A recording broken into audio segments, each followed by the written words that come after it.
This is John Scully. The meeting is now being recorded. Welcome to all of you.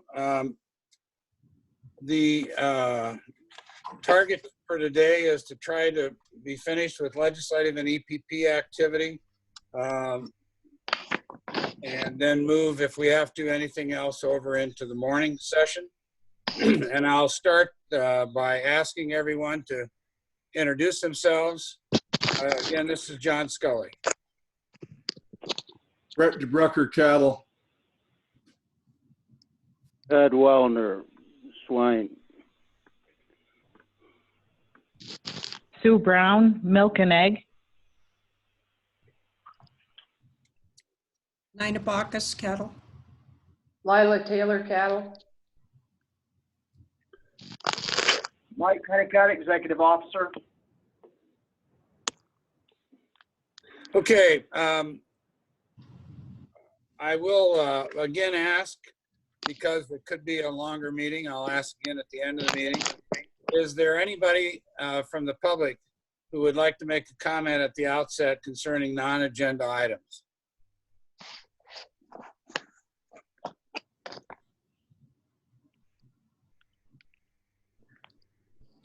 Hearing none, we'll move into the agenda. I'm going to break up the consent agenda. I'm going to ask that the Animal Health Bureau report, the summary report, which was very good, that it be put on the agenda for tomorrow, so that the public has a direct report to the public, because I thought the content in it was fairly important. Is there anything else that anybody would like to remove from the consent agenda?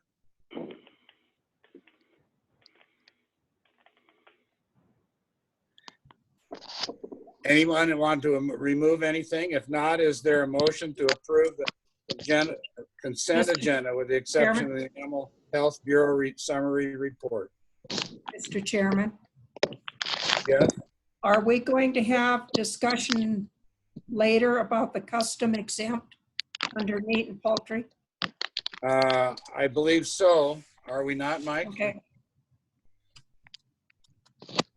Mike? I don't believe we're going to have a specific discussion on custom exempt, no. Okay, then So if we want to have that, we can add that in. I'll take that as a request to remove custom exempt from the consent agenda. Is there anything else that would like to be removed from the consent agenda? Is there a motion to approve the consent agenda absent the Animal Health Bureau report and custom exempt? So moved. Is there a second? Second.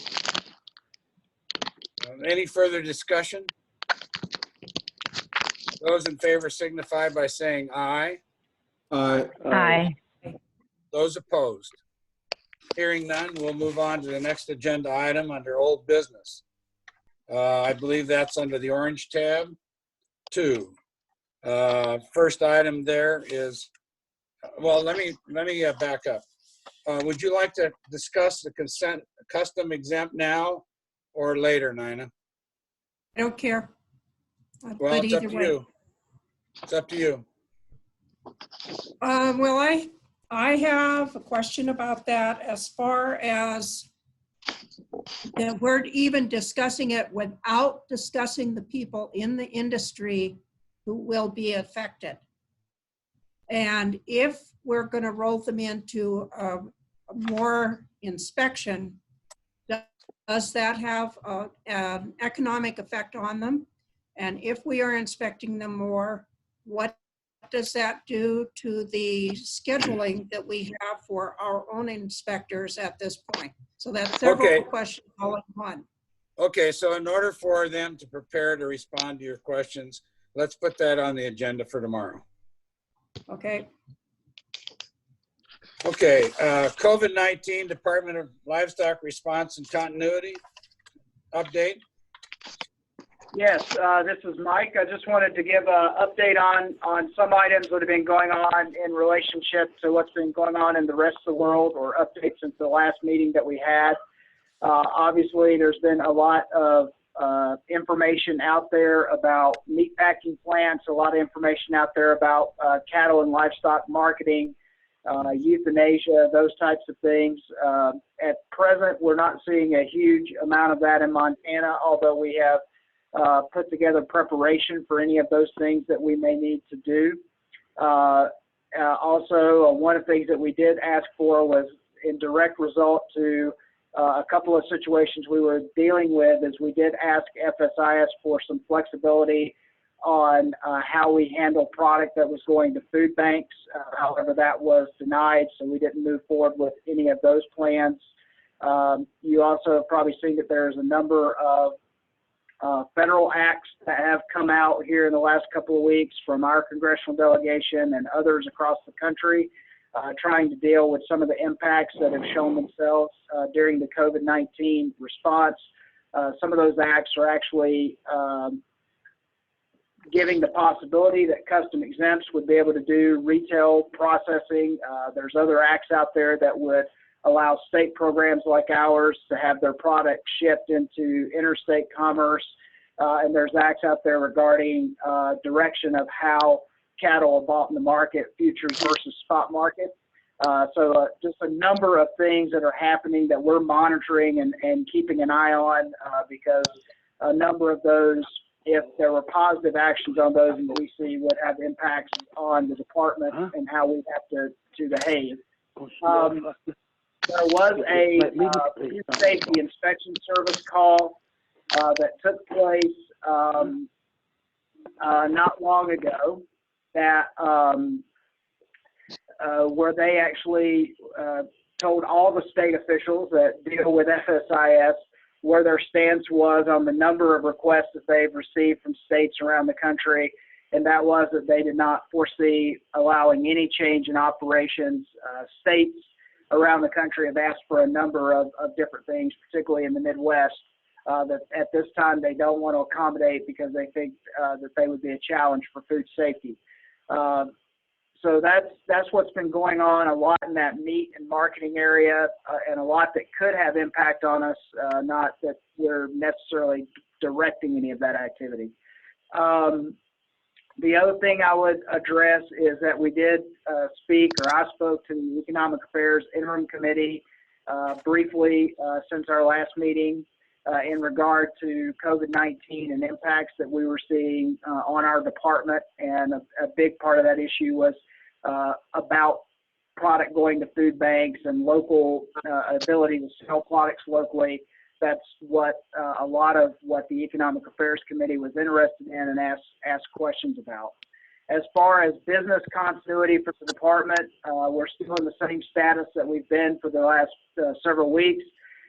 Things are pretty well normal in field offices and with field staff, but most of our Helena staff is working from home. As some of you probably saw in the news, the governor announced moving to phase 2 of his reopening plan starting June 1st. We don't yet know what that means for the Helena office. We've been told to wait for direction from the Department of Administration on how we could begin to bring people back to the office and follow the CDC and OSHA guidelines for COVID-19 that's been put out there. And so we will continue to wait for guidance from the Department of Administration on that and who and when we can begin to bring people back to the office in Helena. Last but not least, I just wanted to make sure that the board, I'm sure you've seen, that all the board's aware that in the last 48 hours, USDA has rolled out some more details on the Coronavirus Food Assistance Program called CFAP, which is $16 billion of CARES Act funding that was directly related to COVID-19 that's going to be released out to the industry. I was on a conference call with USDA officials yesterday about that. And of course, it seemed like one of the big things they were asking for those of us that are shaded more to the livestock side is that since the program is going to be run through FSA and sign up will be with those county offices, livestock producers typically don't have a lot of interaction with those offices. There's a limited number of programs that the Farm Service Agency runs for livestock. So we, need to be vigilant in making sure they know that assistance is going to be getting rolled out and that sign up is going to happen, and that they need to be in contact with their county offices. Sign up is set to begin on May 26th.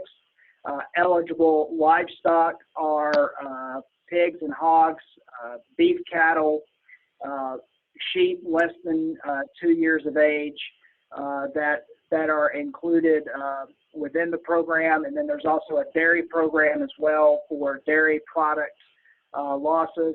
There's also, there's a number of things for crops, especially crops, but specific to most of the people we work with. Those are the major areas that the program is supposed to cover.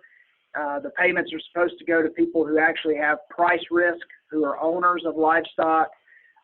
Payments will be limited to $250,000 per producer or entity, unless that entity is a LLP or an LLC, in which case up to 3 partners can receive payments if they can document having put 400 hours of activity or management into that operation within the year.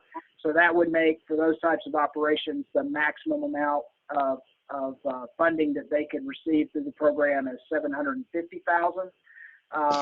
There is a limitation of $900,000 gross adjusted income. If you're above that, you may not be eligible for payments. But just a few highlights for beef cattle.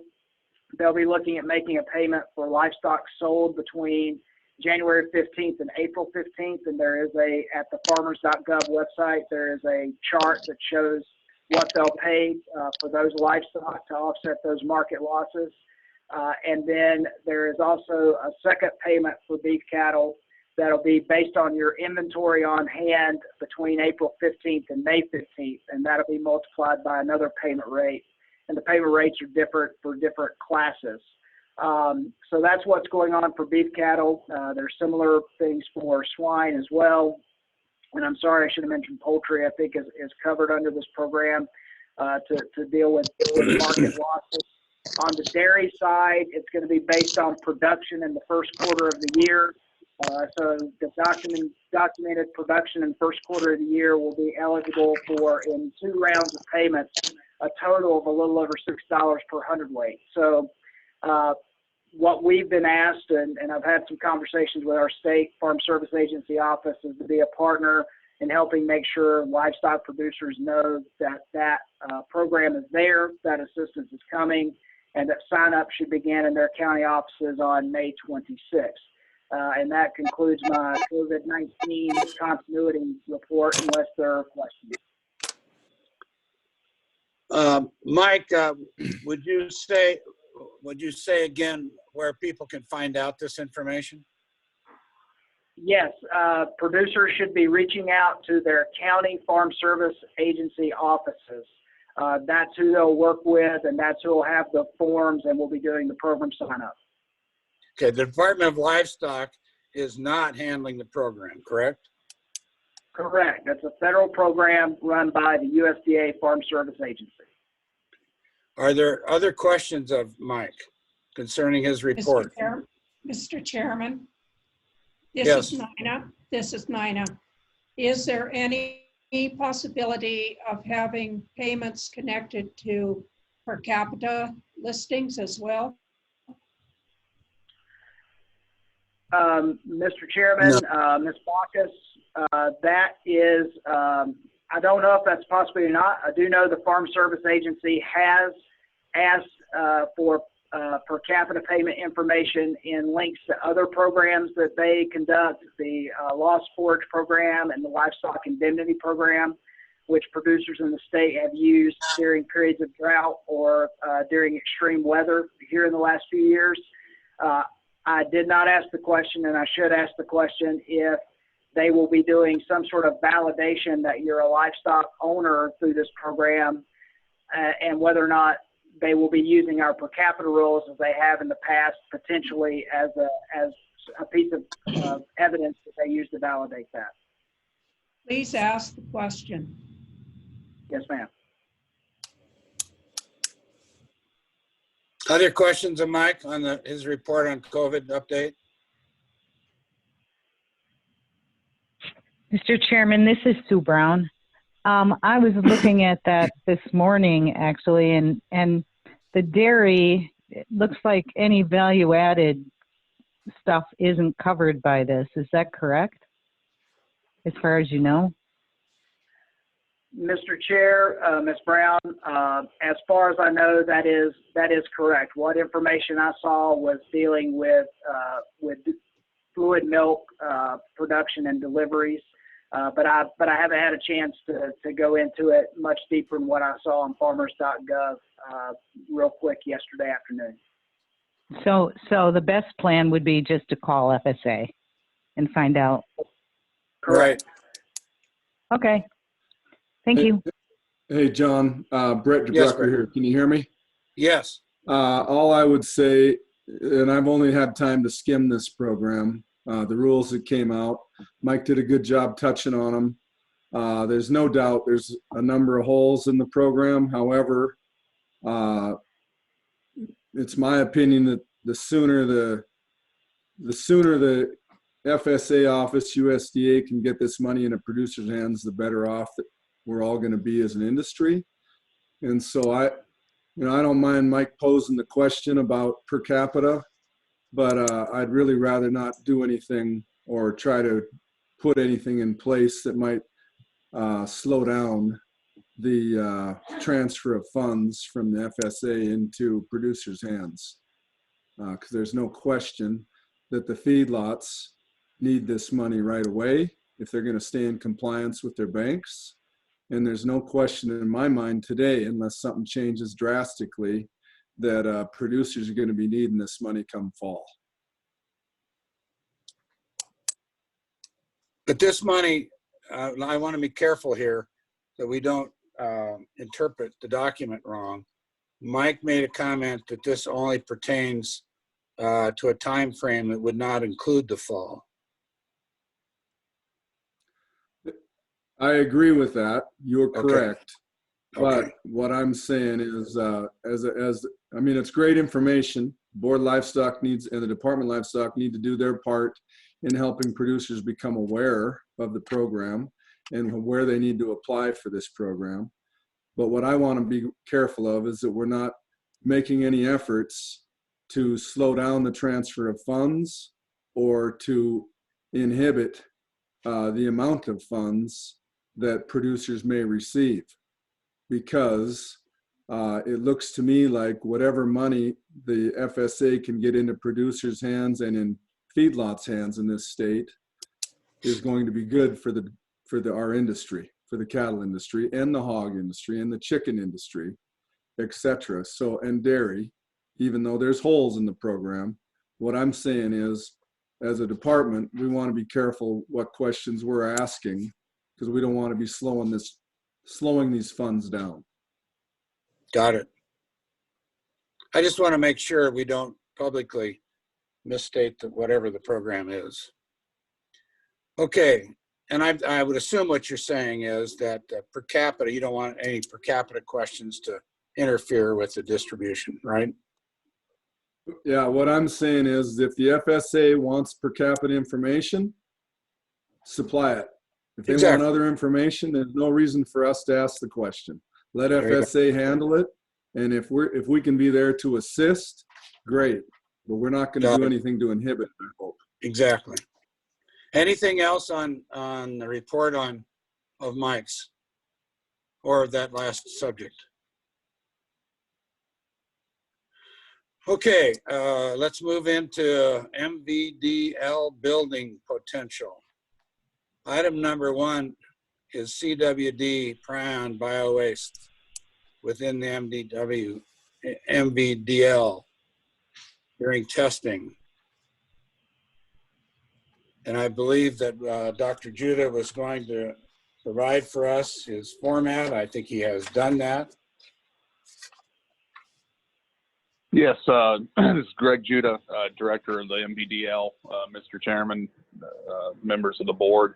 What I did is I took an approach to this based on kind of outlining the procedures that we will use to control bio-waste within the current MVDL, and then by extension, upon potentially moving into a new building, those procedures will be implemented there with potentially some additional add-ins for how we treat effluent. But with the existing building, all of these processes are based on published best practices, drawing from a variety of sources, but namely the published literature, the recommendations from the WHO, as well as recommendations from ANSI and AMI regarding the sterilization of medical devices that have potentially been exposed to prion-related diseases like CJD. So in breaking this summary out, I first just touched on general precautions for employee safety.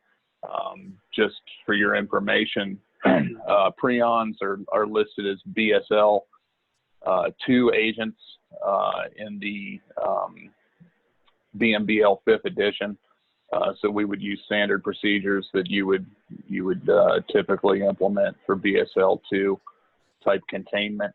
I then broke out how we would treat potentially contaminated surfaces and reprocessing of instruments according to whether it is a non-porous surface decontamination, reusable instrumentation, sterilization, and reprocessing. So that would include things like your necropsy tools and instruments. And then what we would do with tissues that potentially contain prions, and as you know, we would incinerate them. That would be the preferred method of disposition. And then finally, the disposal of biohazardous waste that cannot be incinerated. And there are protocols out there. And currently we implement autoclaving of our sharps and the like, which is we would, by extension, put to the prion contaminated sharps as well. So I don't know if I want to go through this line for line, but I'd be happy to answer any questions that the board may have regarding these processes.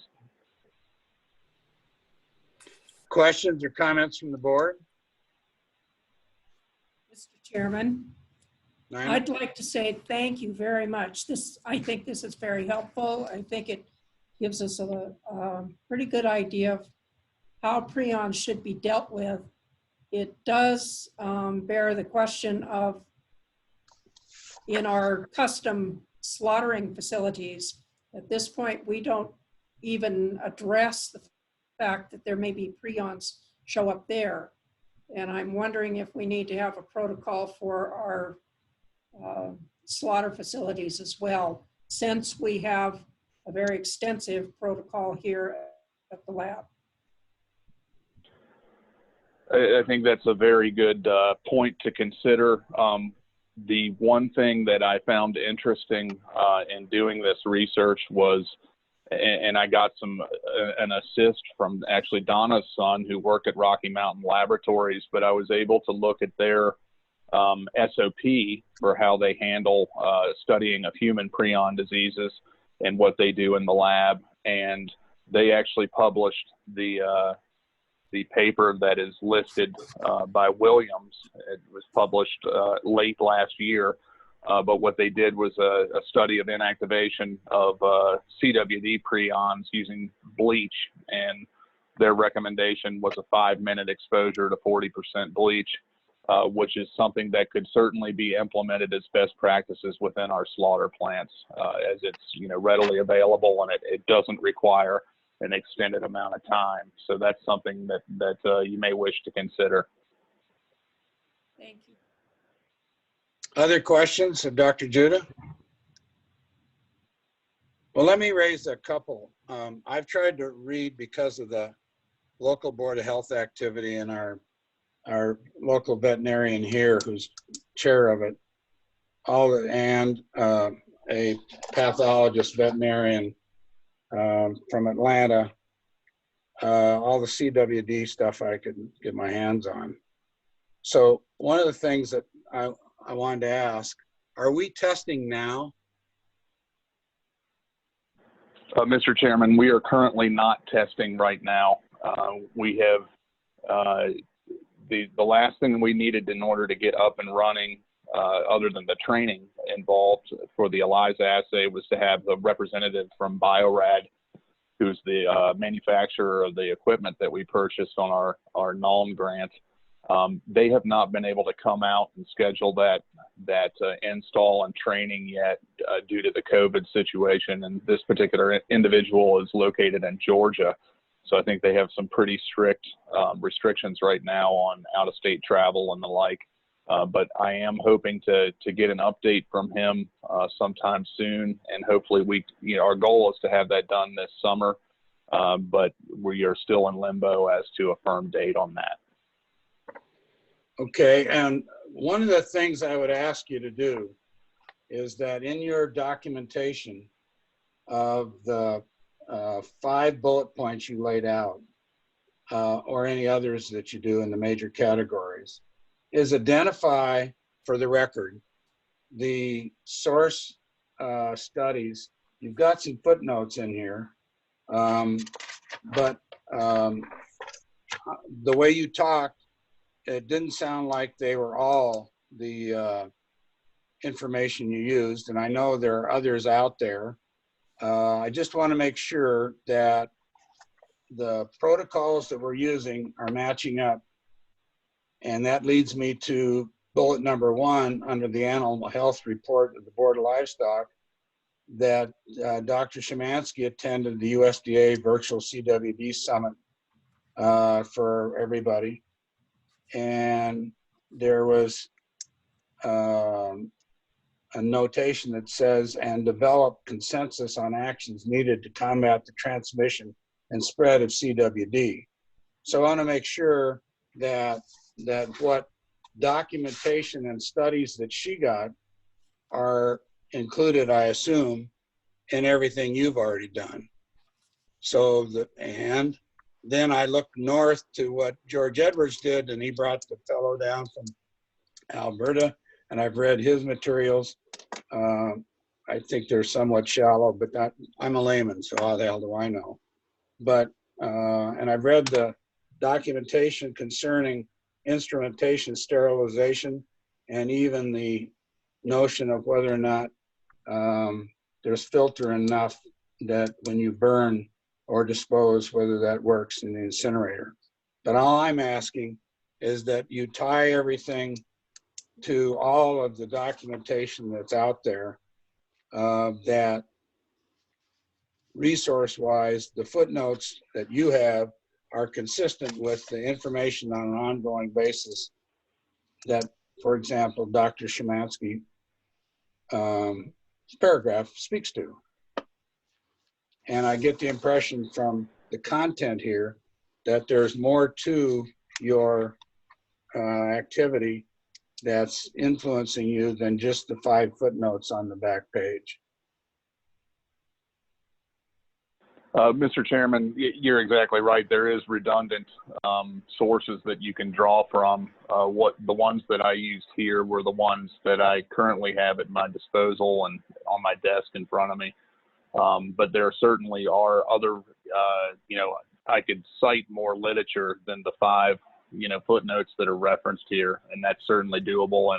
And I will circle back with Dr. Szymanski to compare our notes to make sure that we're headed in the right direction here and aligned.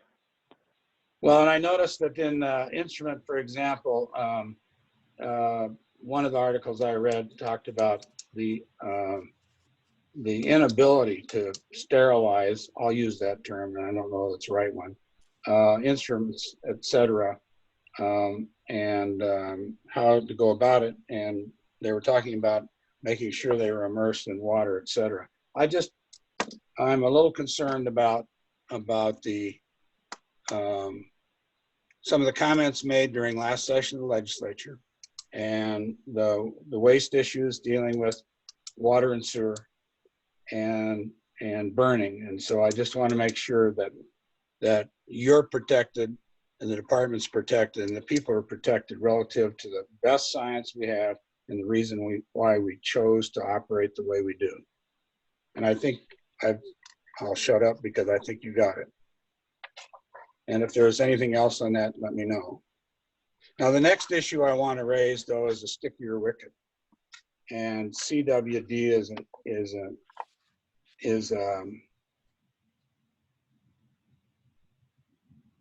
it's an action item that can be used to demonstrate. Maybe it's a bad one, but I'll use it anyway. And the question that we have that I would propose, and whether or not it wants to be answered now or later, it's up to you, all of you. But are we using any per capita funds to either buy equipment and or pay for services over and above the cost of the actual contemplated service for CWD? And Mr. Chairman, you sorry, don't go ahead. have to answer that question. I'm posing it to you. And because it also fits in with the next agenda item dealing with the building. And just so everybody knows where I'm coming from here, I have in the past, and again today, want to remind us that I'm not sure that per capita funds can be used, and I'll repeat this in the building discussion, can be used for these purposes. There's a better argument for CWD than I think there is for a capital investment in the lab or for capital acquisitions, because right now CWD is not in the list of livestock under per capita. So at some point, and we'll need to bring this up during the board meeting, I'll let it go for now, but we're gonna have to decide what's appropriate and what isn't. So I'm glad we're not now testing. But before we do, we probably better answer those questions.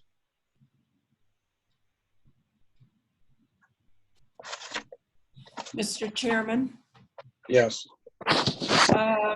does that go back to Dr. Szymanski's report about CWD, which indicates there may be some cooperative agreement funding available coming up?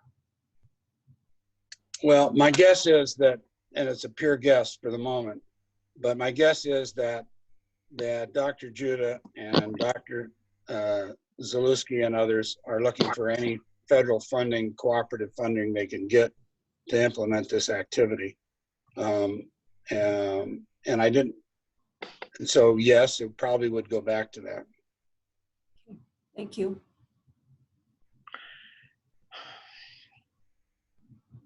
But the issue, I mean, think about it this way. In the hearings that I attended relative to the responses made during the legislative interim activity by Fish, Wildlife, and Parks staff, that they would be willing to pay for services only and not invest in the building. And so then you have to ask the question whether the price that's going to be charged for the service, it covers all the costs. And so far in our lab, that has not been the case. So then if it doesn't, who makes up or what makes up the difference? And so as you head into the fall, we're going to have to know the answer to that question.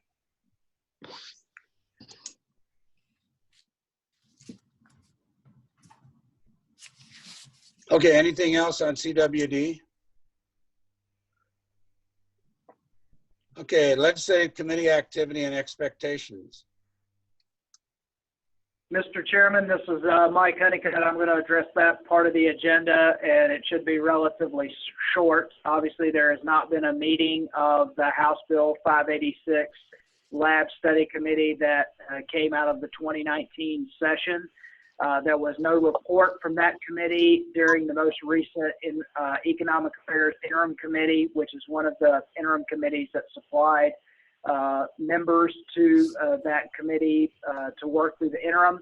The next scheduled update from anyone on that committee or from the legislators on that committee would be at the Environmental Quality Council meeting, which is scheduled obviously virtually on May 27th.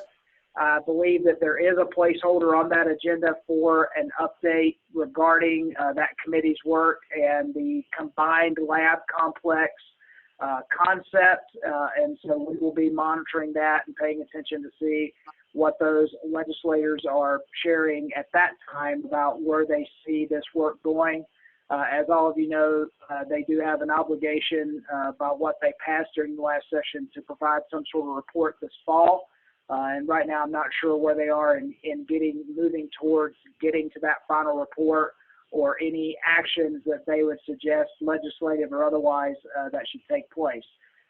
So at present time, there's not really any activity there. The last meeting that was held here in Helena that Mr. Scully attended along with myself and Mr. Simonson and Dr. Judah and Dr. Zalewski is really the last thing we have heard directly from the committee. And as we know, at that time, there was what I would term as weak potential for involvement from other agencies other than the Department of Livestock. And I would think that is still the case as we sit here today. So that's where we are with that. We'll be monitoring to see if they do give a report on the 27th. But as such, there has not been a direct meeting of the committee, nor do I know if one is directly planned anytime in the near future. Any questions for Mike on that one? Comments? Okay, Department of Administration and Architects. Mr. Chairman, members of the board, Greg Judah, Lab Director for the MVDL. We actually have been working and making good progress with the architects. As of late, they have produced the first draft of actually a couple of different options for floor plans for a building based on the feedback that we provided regarding square footage requirements for the MDOL. We just got off a 2.5-hour call that was right before this, where we went through the latest iteration, and I think we're starting to come to a final concept in terms of how we want the lab laid out and the different functionalities that we need. So the next deliverable from them is they plan to revise the floor plan, the working floor plan they provided to us, and get back to us next Tuesday, so right after the holiday. And then we have a call scheduled to review and provide them with feedback on Thursday morning, I believe at 9 a.m. So the expectation is that we will have a pretty firmed up floor plan to be able to get our building cost estimate based off of in the coming weeks here, with the goal of getting that back in front of the Board of Livestock with some funding scenarios sometime in June, and then submitting a plan or not, depending on the outcome of the decision, to the long-term building plan or program by July 1st, which can then be modified after it's been submitted, but that's the deadline for getting something submitted by A&E. Good job. Okay, questions for Dr. Judah? How much of the 100,000 have we gone through? Any idea? I do not know the answer to that, but I will certainly ask Max and Andy to give us an up-to-date spend by the call next Thursday. And then I can email Mike and he can kick that out to you guys. Okay, I think we probably better check on that. You got it. So let's just move to the funding scenarios. Chair Scully, members of the board, Brian Simonson, Deputy Executive Officer, Department of Livestock. Mike, you're going to call up the slides. So that first one is the FY20 funding chart. And I believe most of the board members have hard copies in front of them.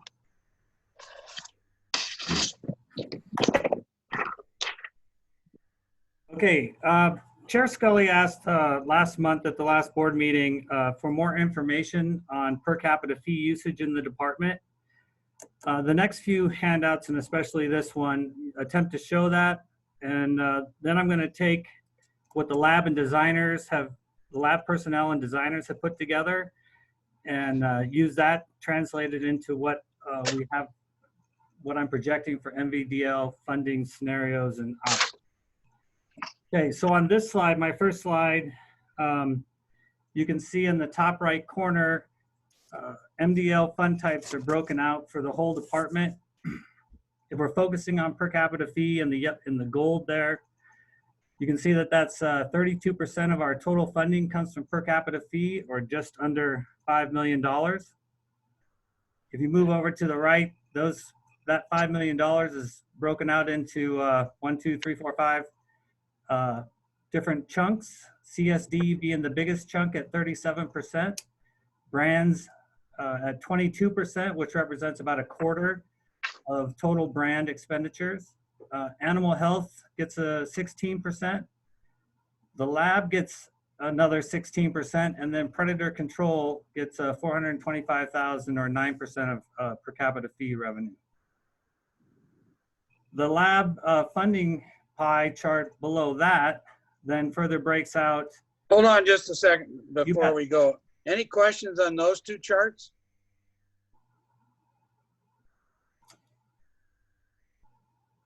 The table. I have one. Well, go ahead. I'm sorry, Mr. Scully. Somebody else have a question? In the MDOL fund types, it shows per capita fees at $4,973,963. Where does that number come from? So that number consists. Let me tell you why I'm asking the question. Because if I look at the livestock per capita fee revenue, I don't see anything in there that matches that number. Okay, Mr. Scully, we need to do a little bit of addition and subtraction, and those are those two notes below the table there that get us to the numbers that you're looking for to match up. So included in the 4.9 million is two non-HB2 or funds that include, well, I guess, I'm sorry, just specifically for per capita fee, the 425,000 predator control, that's included. But and then the next one, and more. No, I'm just looking at the, maybe I'm not understanding it. Go ahead.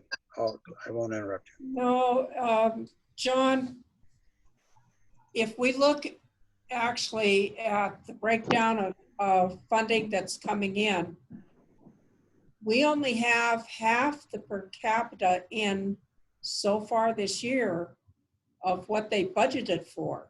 And they budgeted for 4.9 million, but we don't have that coming in. Okay. Well, but here's where I'm even, if I forget this year, Brian, what I'm looking at is your livestock per capita fee revenue chart. Yep. And I look at 18, 5,546,901, 19, 5,549,565. Now, I'm assuming that part of that has to do with budget authority, because we're not spending all of the revenue, right? Right. This is I'm sorry, this is about authority. This isn't necessarily about revenue. Okay, so that if I took the 4.9 and added 1.581, then I'm going to get the 5.546, give or take a few bucks. Yeah. So that bottom line there on my pie chart says funds not included on the graph include the 650,000 for the ITS LRBP project and the 100,000 for the lab study. I took those out because they were such outliers for trying to describe how we use per capita fee in the department. But if you add that 750,000 back in, you're going to get to that 5,549,000 number that you're looking at on the other chart. Well, assuming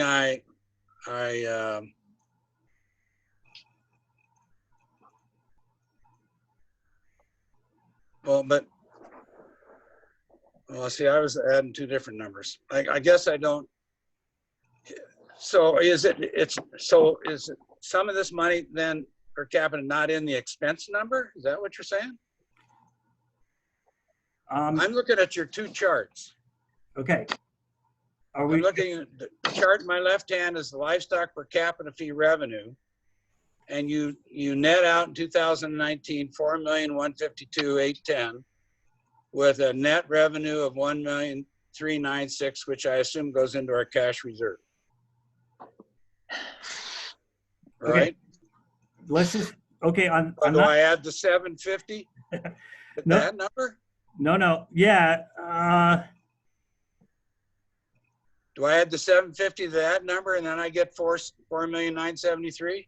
Okay, the problem here is that in 2018 and 2019, those expense numbers on that chart are actuals because we know what those were for those years. That's what we spent. Okay. All right. This year, we're in FY 2020. The expense number there is the budget number, and that's the number, that's where I would focus, keep you focused at.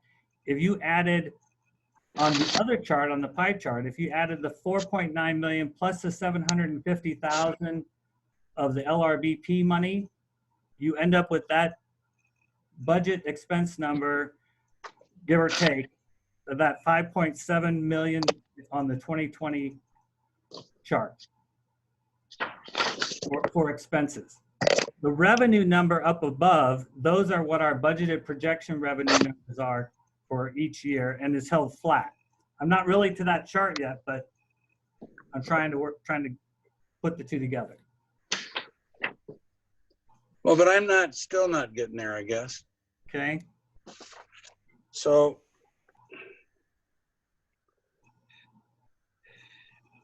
I'm looking at a chart that says from 2019 to 2020, per capita expenses have gone up 1,600,000, 1,550,000. That threw me for a loop. And then I look down here and I see per capita fee in this year's budget, and I'm not getting there either. I can't make the numbers add up. Okay, again, to match the 2020 expenses on the chart, on the funding projections chart, what you need to do is add the 750,000 to the per capita fee line on the pie chart of 4.9 million. Okay, so that gets me to 5.6. Right. Right. Okay, then help me understand where we got the 1,600,000 jump between 19 and 20. So a big chunk of that's going to be that $650,000 and $1,000. I know, but that's only half of it. And then what you're looking at is you're comparing actuals to budget numbers. So that's what we spent in 2019. The 2020 numbers is what we have budgeted authority for. I know, but what's the additional? So what's the additional budget authority besides the 650 and the 100? It's not that it's additional. Well, I mean, there's growth in there from the one biennium to the next, that's for sure. But that number, if I was looking at comparing budget numbers, would be somewhat closer in 19 if I was putting a budget number in there. What I'm putting in there is an actual expenditure number. Okay. I give up.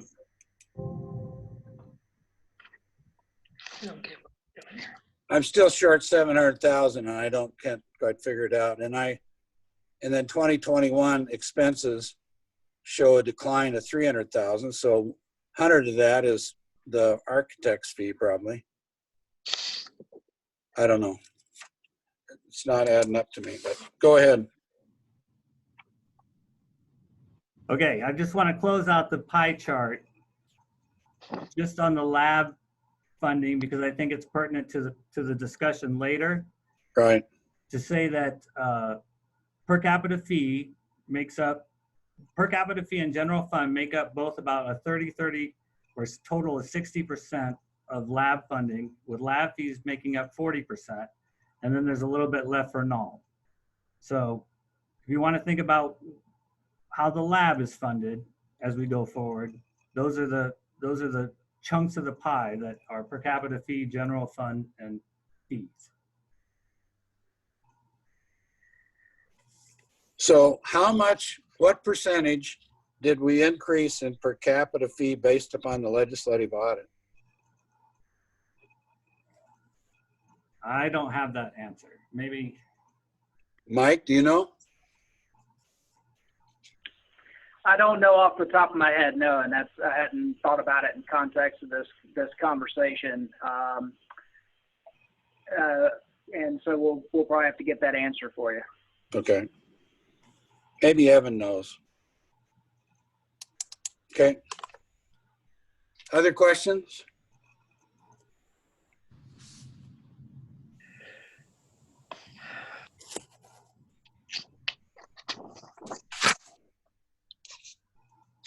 Okay, I'm gonna move on to the next chart.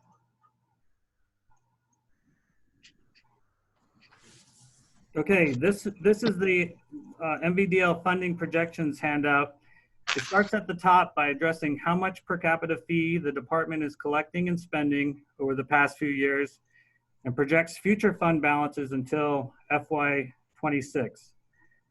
The chart at the top, the lines indicate, the blue line indicates revenue.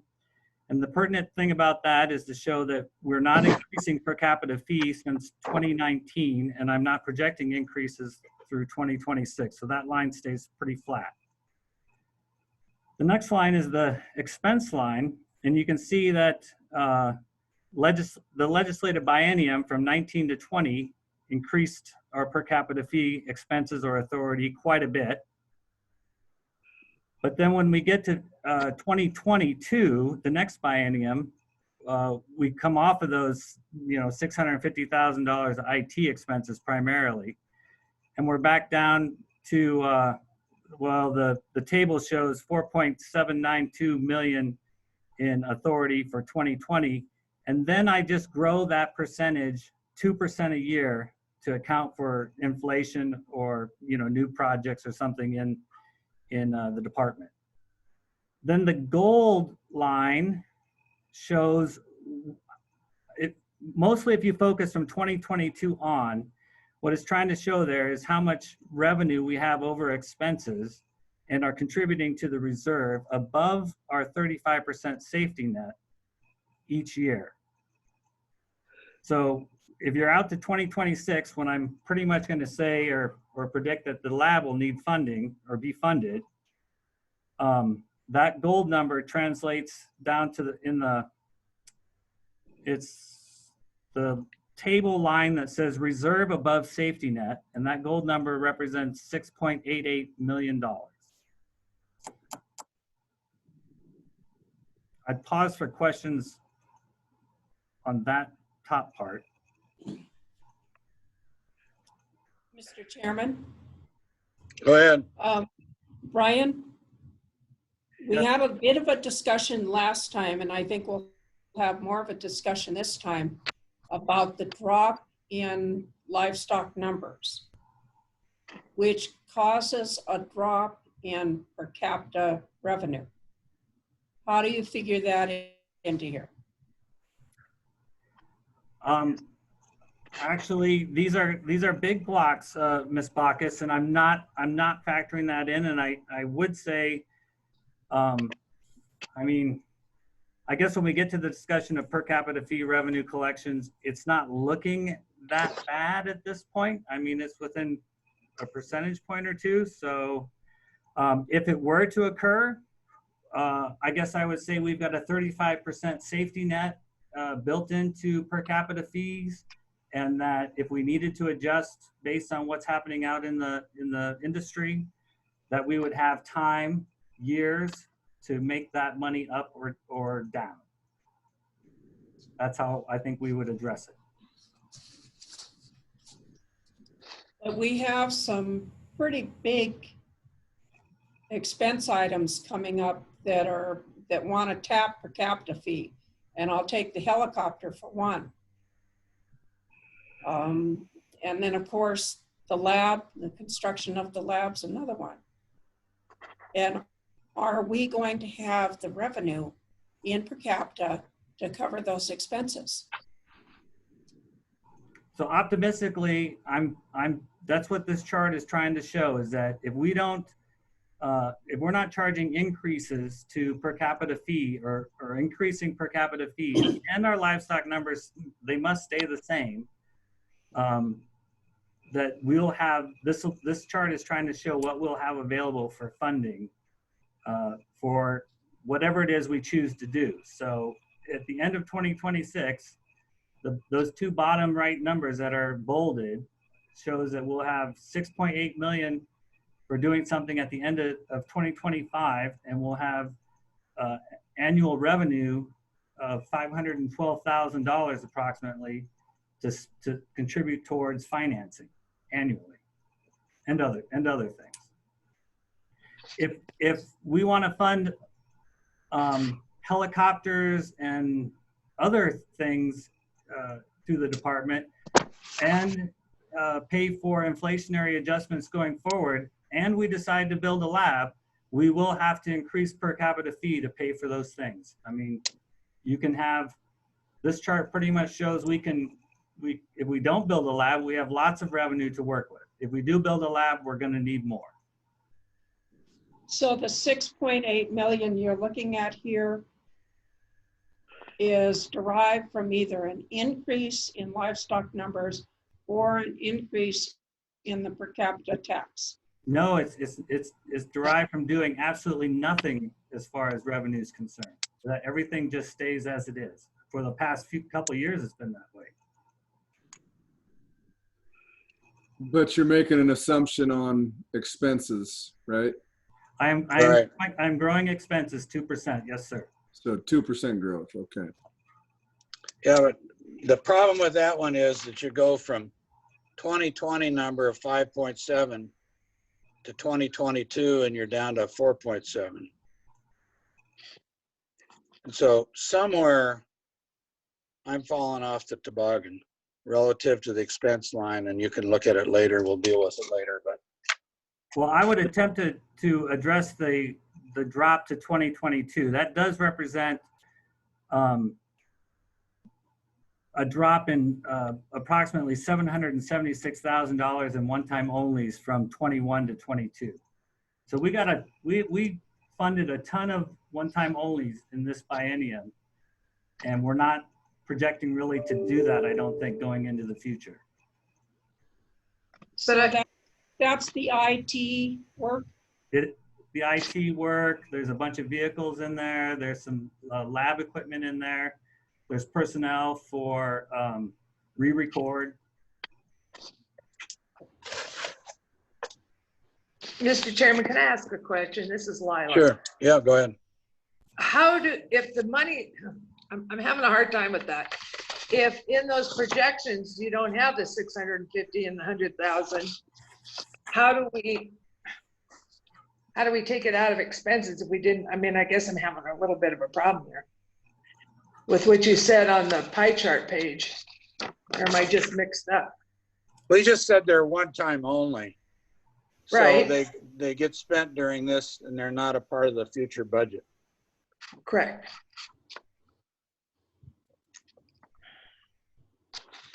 It's just that I didn't think the one times only were that high a gross number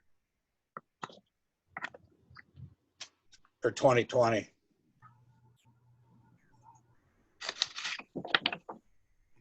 That's something we probably should have a list of, just so you can pull it out of your pocket because somebody's going to ask you. Other questions? Okay, I just want to move down that slide handout there a little bit. I just want to note that the O&M costs and the lab fees that are still up in that chart are just primarily there to show that I am factoring O&M costs and lab fees into the equations of expenses and revenues. Okay, the bottom half of the handout, starting with those yellow and green calculators is what I'll call them. They basically, those two yellow and green calculators, one for computing total project costs and another one for calculating payments annually, in conjunction with the one to the right there, the cost escalation per year of 4% annually, those three calculators work into my table in the middle of the page for future MVDL costs. Okay, that, hold on just a second.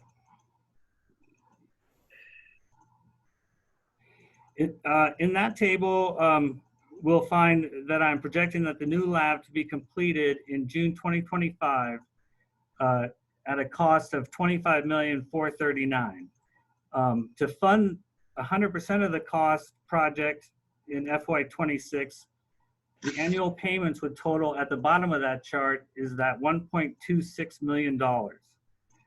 O&M costs will increase $130,000 approximately, and capital replacement, if we choose to do it, would be funded at an additional about $250,000. So those are the numbers that I'm going to carry forward into the next combination of funding scenarios. Any questions on those? Okay, so this is, let's just make sure it's clear.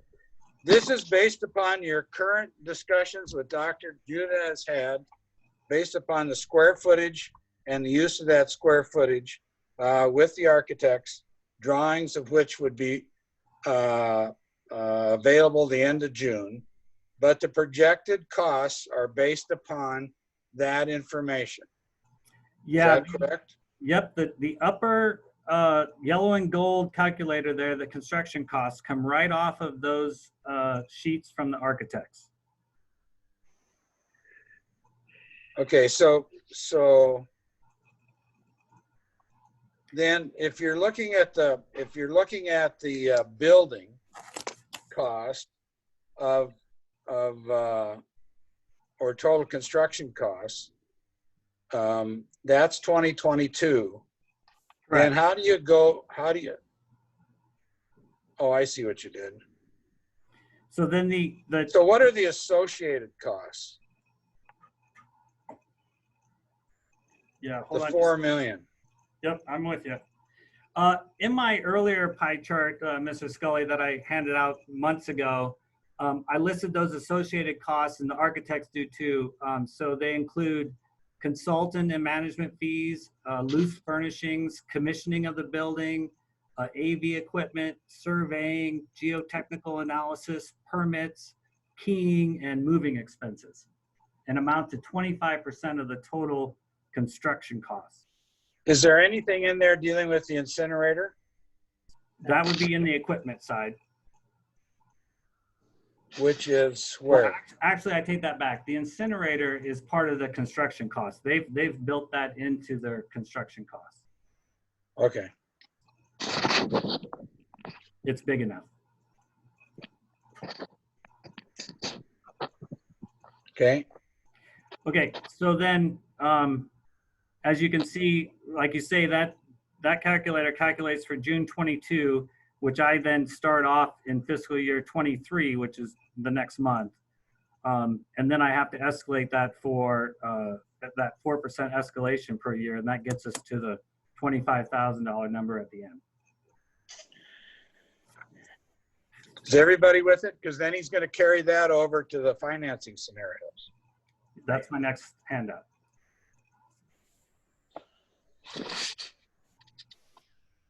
Mike? Or do we have any more questions on this one? I'm sorry.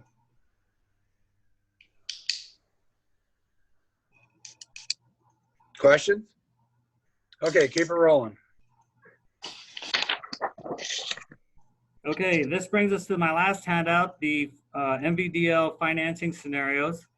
At the top of that, I left the lease terms for informational purposes, but I'm assuming at this point that that is pretty much off the table given the $1 million of additional annual costs, and it really doesn't fit into the A&E's LRBP funding process.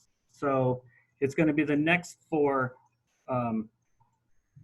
LRBP funding scenario boxes that I want to focus on, starting with the 100% legislative funding. Okay, before you get off that, this last one and throw it in the trash, the interim committee is focused solely on this, right?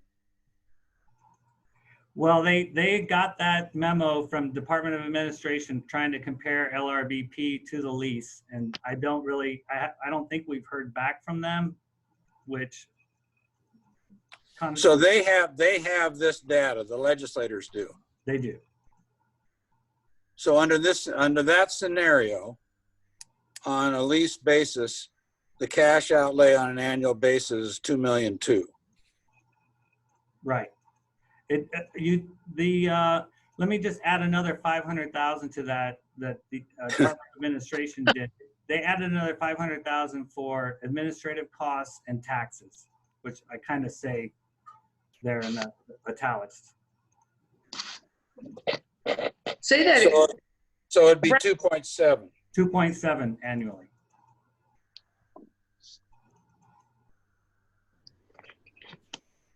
John, can I have Yes. Brian, what he meant by the added the 500,000? I'm either getting a little delay or something, but tell me what you just said about the 500,000. Okay, what's not included, what I am breaking down there, Ms. Taylor, is what the cost of $25 million would be for leasing, Right. for financing that lease, plus our Correct. ongoing costs for the lab, for operating the lab. What's Oh. missing there is that the person who leases that building to us will have to pay taxes on that, and they'll also have to charge us an administrative fee, which is going to be some kind of combination of profit margin and service, Right. transaction. Okay. Thank you. Yep. Got it. Hey, Brian, the other thing that ought to be put in here is a question mark relative to whether or not anyone who goes this route would be willing to carry it 30 years. Yeah, these are the two scenarios that I have the latest and greatest from the Department of Administration and A&E. So I have other financing scenarios and years of terms, but these are the two that I think are the working ideas going forward. So is it safe to say that a 15-year exit strategy on behalf of an owner is more expensive than the 100% fund for 30 years? Yeah, I mean, we're going to double it. Okay, Double it. great. Just wanted, that should be in people's heads. Yeah. Okay. All right. Thank you. Uh-huh. Okay, so just getting back to my notes here. Of those 4 boxes, we're going to start out with, and then I'll get into them a little bit into detail, but as an overview, $100% legislative funding is the next one. Then we have a scenario that involves, then we have 2 scenarios that involve a 50-50 split of industry funds and government funds, a 30% contribution by the general fund. And then lastly, the bottom one is if the industry had to fund the whole thing 100%. You can see on the top, I'll go back to the top one again, or the second to top one, the 100% funding, 100% funded through bonding box. You can see there that the entire project cost, which will carry throughout all of this and come from the other table, of $25.4 million and ongoing costs of $379,000. This could be our initial LRBP submission.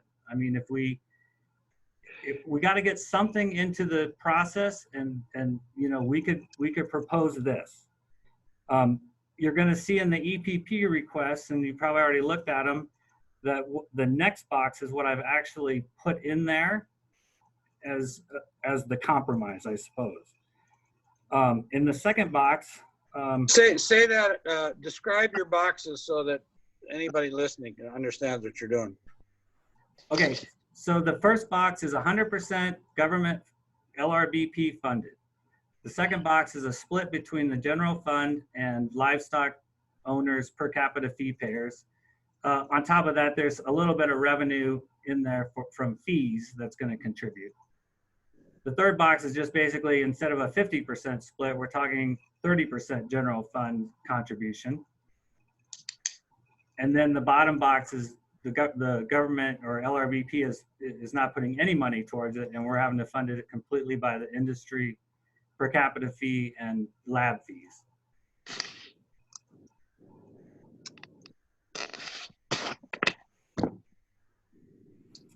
In the 50% split scenario,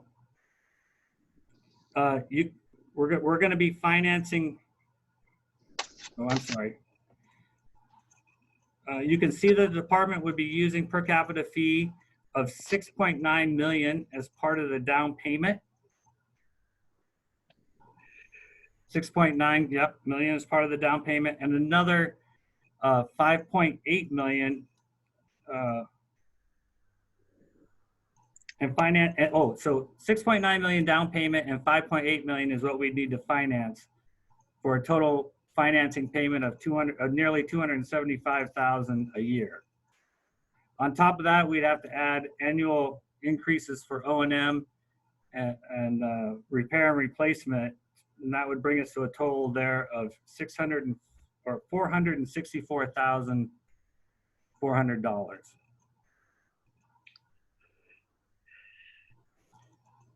If you look back on the previous table, which you don't need to, but I'm just trying to call out that on that table, I show that, at the end of 2025 and going into fiscal year 2026, we'll have 6.8 million for a down payment and nearly 513 in revenue available if this is the only thing we do. So in this scenario, we can pretty much support a lab. Well, but wait a minute. You're showing that 2026. You'd have to have that money as a down payment back in the 2020 timeframe, wouldn't you? Well, actually, 2022. No, I mean when construction starts, which I have that scenario down somewhere. I don't think construction would actually start until 2023 late or mid 2023. That's when we'd have to start paying out significant sums of money, in chunks until the construction is completed. But early on, we'd just be funding architectural design concepts and that going forward. Well, I'm just trying to match up your timing relative to the down payment and your chart that you referred to. Because you said we'd have the money in 2026, and that shows 6.88 million. The down payment 6.9. Right. No big difference there. But you move that back to 2023, you're at 6 million. So you got $1 million difference.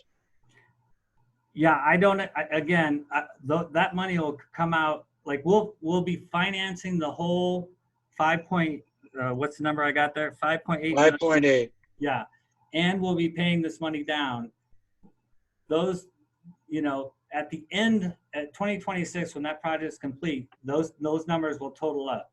In between now and 2026, it'll come out in chunks, and we should be able to fund those chunks I'm projecting with the revenue that we have. Oh, I got you. Okay. So then when would you ask for the general fund payment?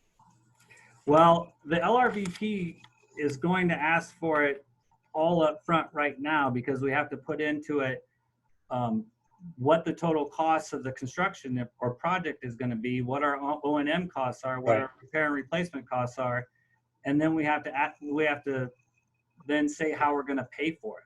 Now, we've got 5 years or so in the LRBP process to make that happen, but you got to ask for it at the beginning. Okay, so explain to the board the LRBP plan, the long-range building plan process. I mean, in the most simplistic terms, we're putting in a new construction LRBP proposal that says it'll cost, I'm sorry, that'll cost $25 million, and we're proposing to pay some amount of money of that through the general fund and some amount of money of that through per capita fee and lab fees.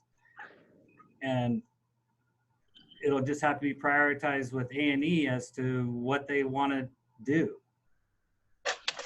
what the what the legislators want to do. I don't know. I'm not answering that very well.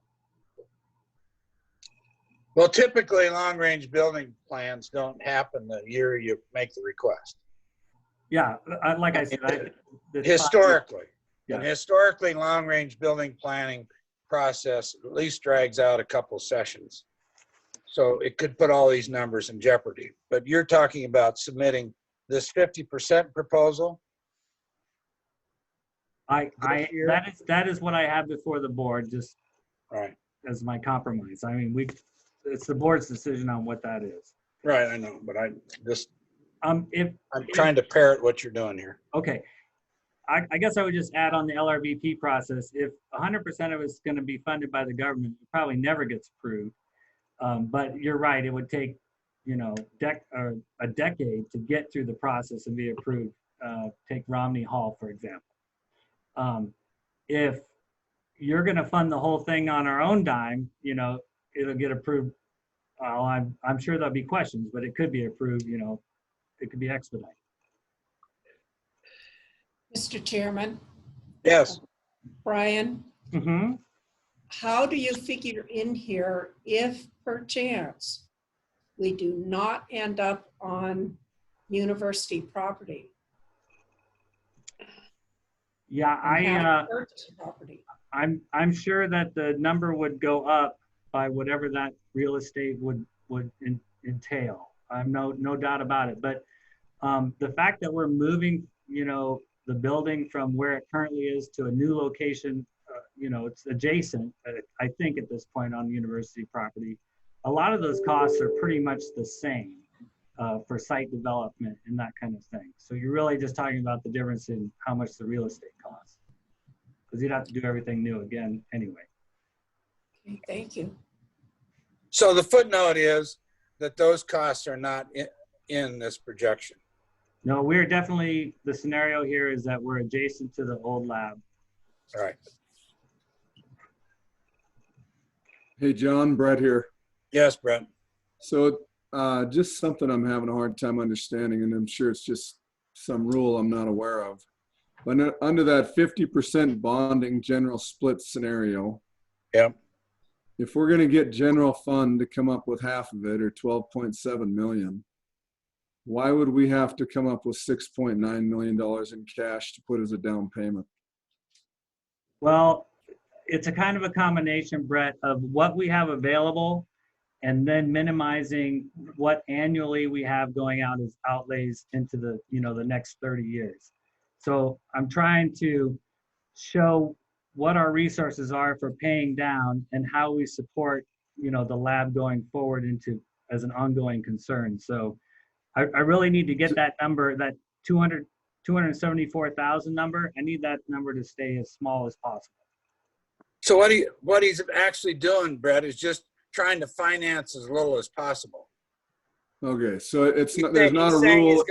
He's saying he's got per capita money on hand, so pay down our share of $12,000 by 6.9. That leaves 5.7. We'd still have to go borrow the money. Correct. Thank you. So there's no rule that says that. That's just Brian saying, let's try to make the loan as small as possible. Yeah, with the cash we have on hand. Yeah, no rule. So those numbers could, if we can get the general funding people to buy into this, those numbers we would present to them.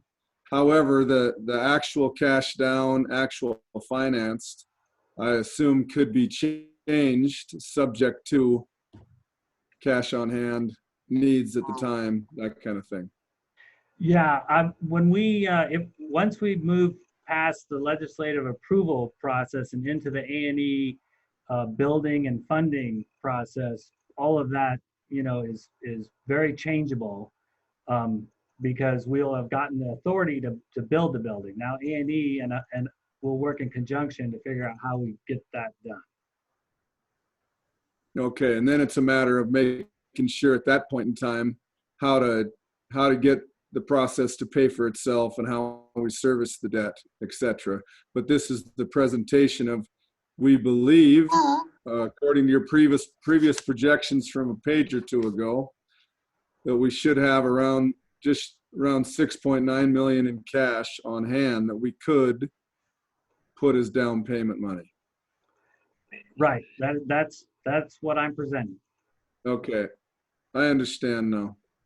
Yeah, in each box, he's then, in those two boxes, he's assuming some general fund. So if you took the position of the interim committee from 2 years ago, they'd say there is no money. So then you're stuck down there, but you got to ask first to find out. And you got to ask based upon some design, and we got that. And this is his projection, which is great. I mean, this is perfect. Yeah, it's What good. we needed to have. Yeah, thank you, Brian. Yeah. So I don't need to say too much. I think you got the concept, but in those two bottom boxes, just for clarity's sake here, those two bottom boxes is where we show that we're short on per capita fee. Right. And so, the 30% split shows that we need 240,000 of per capita fee. And so, to get to that point, in italics down there, I say we need, a 0.8% annual per capita fee increase, and that's over a 6-year period, and that would generate that amount of money. And then I say it's 11 cents per cow is what that translates to. And that's a per year increase, Brian, or one-time increase over 6 years? Yeah, it's a per year increase for 6 years, 8.8%. So it'd be 11 cents plus. I get the rounding, but 11 cents additional per year. No. So at the end of 5 years, it's over $1 increase. No. No. Correct. I'm sorry. It is 11 at 2026. It's 11 cents increase total. So it'll be 2 cents 1 year, 2 cents the next year, 2 cents the next year. Okay. Okay. That's easier to swallow. Thank you. Yes. Yeah. And then the bottom box does the same thing, although we definitely need a 2% annual per capita fee increases. Okay, the last thing I want to say on this is that in all these scenarios and projections, it needs to be remembered that electing to fund any portion of the lab with per capita fee would assuredly spend down the reserves and eat up any ongoing available operating revenue that we have. If that decision is made, then the industry would need to expect that additional annual per capita fee increases of say 2 to 4% would be needed to keep pace with inflation and new Department of Livestock demands. So in other words, if you vote to approve 50%, 30%, 100%, you're going to need to expect to see me in September asking for probably a 4% increase to per capita fee.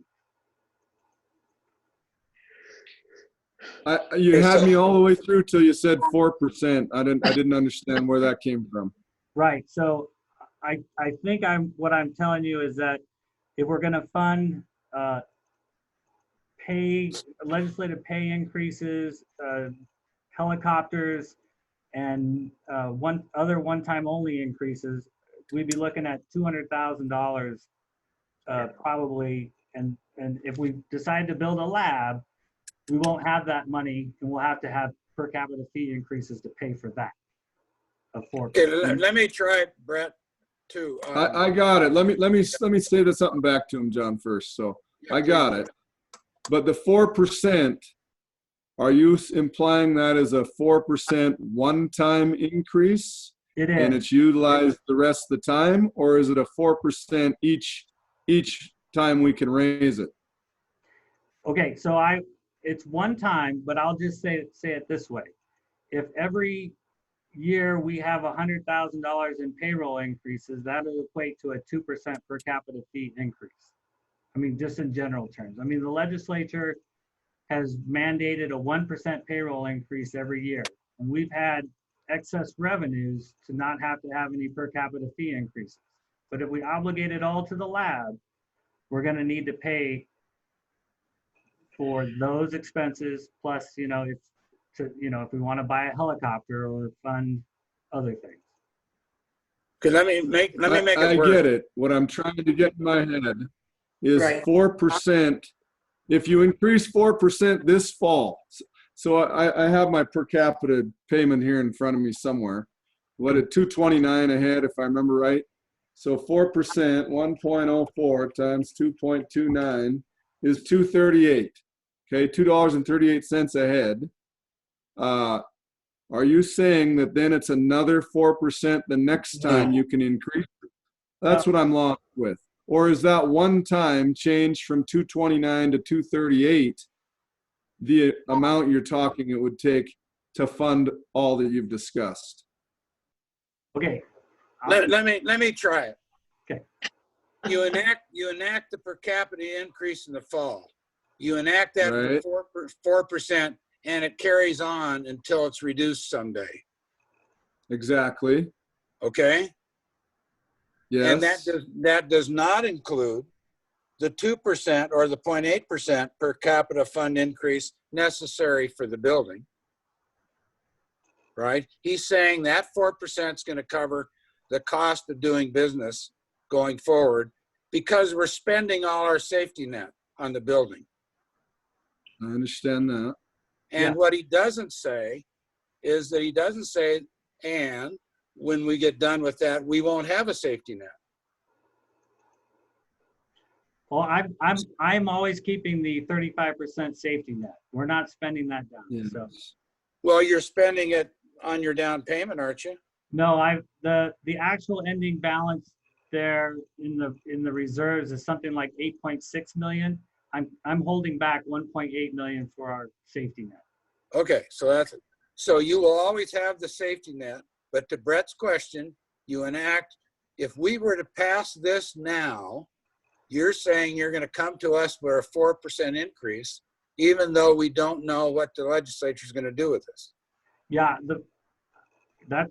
yes, we'd have to adjust fire if the legislature didn't do anything with it. We'd be banking more money away. So maybe in the next legislative cycle, instead of a 50% split, we could ask for a 30% split and have the money to fund it. So we'll be building up our reserves. Just to get back to Brett one more time, the 4% that I'd be asking for in September is what it looks like we're going to need for the next biennium to fund the one-time only requests and the payroll increases, things that you're going to see going forward for that budget. But it doesn't go away because it's assessed the following year also. Right. No, I got that, but I wanted to make sure it wasn't a 4% increase once, and No, then you a couldn't do that. 4% increase twice, and then a 4% increase 3 times. I get the 4% increase once, and then it's flatlined there for a while. That's what I wanted to make sure of. The statute requires that you cannot go above 110% anytime you raise the rate of the previous year's revenues. Well, I'm not even getting to half of that, even at the maximum. I know, but I'm saying that that's a cap. Right, I get it. The only thing, Brett, is if it will be 1 or 2%, I think, increases annually, or maybe every other year, because we will have the cost of inflation going on. So it isn't a one-time only deal, but 4% is a big number. But if you have, So go ahead, Brett. I can stomach a 4% discussion for the moment, okay? I'm trying to get my head wrapped around, and I got it now. It's a 4% increase once. That's going to be the new baseline unless fees got lowered, which is doubtful. So you'd increase it from 229 to 238 once, and that's where your baseline is going forward for the next however many years. But what it doesn't include is inflationary increases that you may have to use to vote on to increase those fees again later. I'm on the same page now. And it does not include the increases in boxes 4 and 5. on your building financial boxes, it does not include those. It Those does would be not. incremental. Yes, sir. You are correct.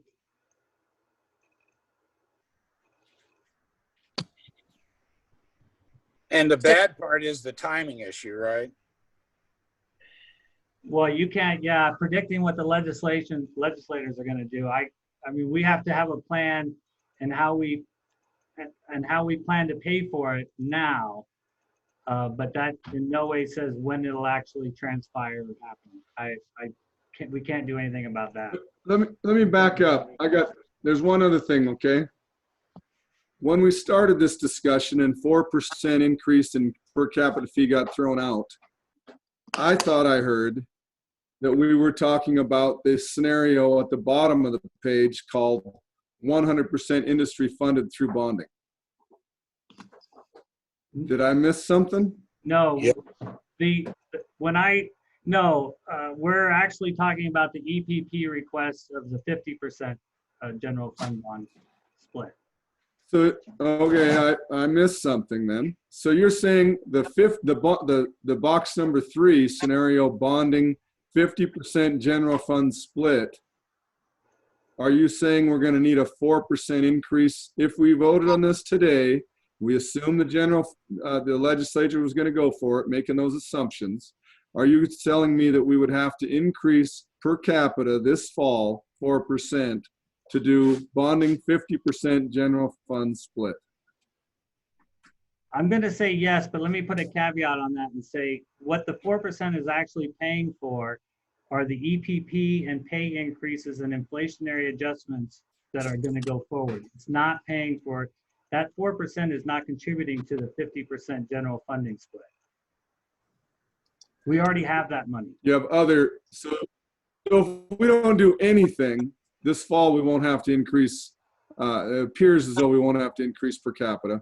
But if we take something like this on, we will have to, assuming all your numbers on the previous page were to hold true. Yes, sir. Well, but wait. Let me answer that. I'm going to answer that differently. I'm going to say no, we won't, because the problem is that the legislature may do nothing. And so the question's going to be, I gotcha. the question's going to be, if you think the legislature is going to do nothing, then you wouldn't enact in September a 4% increase because you're covered the next biennium. Got it. Or if the legislature, if you believe in July or August that the legislature's not ever going to give you general fund and you're 100% bonding, then you have to take into consideration the per capita fund increase plus the 4%. Right. Yeah, I mean, one of the weaknesses of my scenarios is that I'm doing everything linear. So I'm spreading it out over 6 years. Yeah, but you're doing the right thing. You're not doing the wrong thing. You're doing the right thing. No, you're not doing. So we can have the discussion. But that's the timing issue that you can't bet on. Right. So if you chose to come September, you could decide, no, we'll wait and we'll take a bigger increase, 2 years from now, if the legislature does nothing, or a year from now, if the legislature approves it. And if they do nothing, then we don't need a per capita fee increase until later. Right. Yes, those are all variables. So it's not automatic that if we approve going forward and submitting to long range planning, 50-30 split, one or the other, that we automatically have to increase 4%. But if you were to submit that today and they approved it today, then Brian's saying you'd have to go up 4% to make up for the gap in inflationary and salary and whatnot that's projected. Okay. Yes, sir. But that isn't going to happen. So then you have to have the balls in the air. Right? Yeah, if you don't want to do it, in six increments, you can postpone and adjust fire, 2 years, a year from now or 2 years from now, wait to see what the legislature chooses to do. Because we'll Yeah, know. and so far, they have told us they won't put any general fund into the pot. I just don't want to get to a point where we're asking the industry to pay a 13% increase in per capita fee, because that'd be pretty hard to stomach. I know. No joke. Well, you couldn't do it statutorily, especially if if per capita revenue declines, because I think the 110% is based upon revenue, isn't it? Yeah, the prior 3 years. Yeah, the prior 3 years average revenue. Okay, so let's more questions. And this is, make sure you all have your heads where we're sitting here.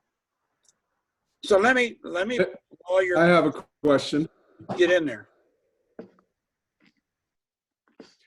Go ahead. John, what do we know from industry Okay. on their support for this lab? Well, that was going to be my next. That's just where I was headed. Okay, so let's talk about. So now what, or so what? We have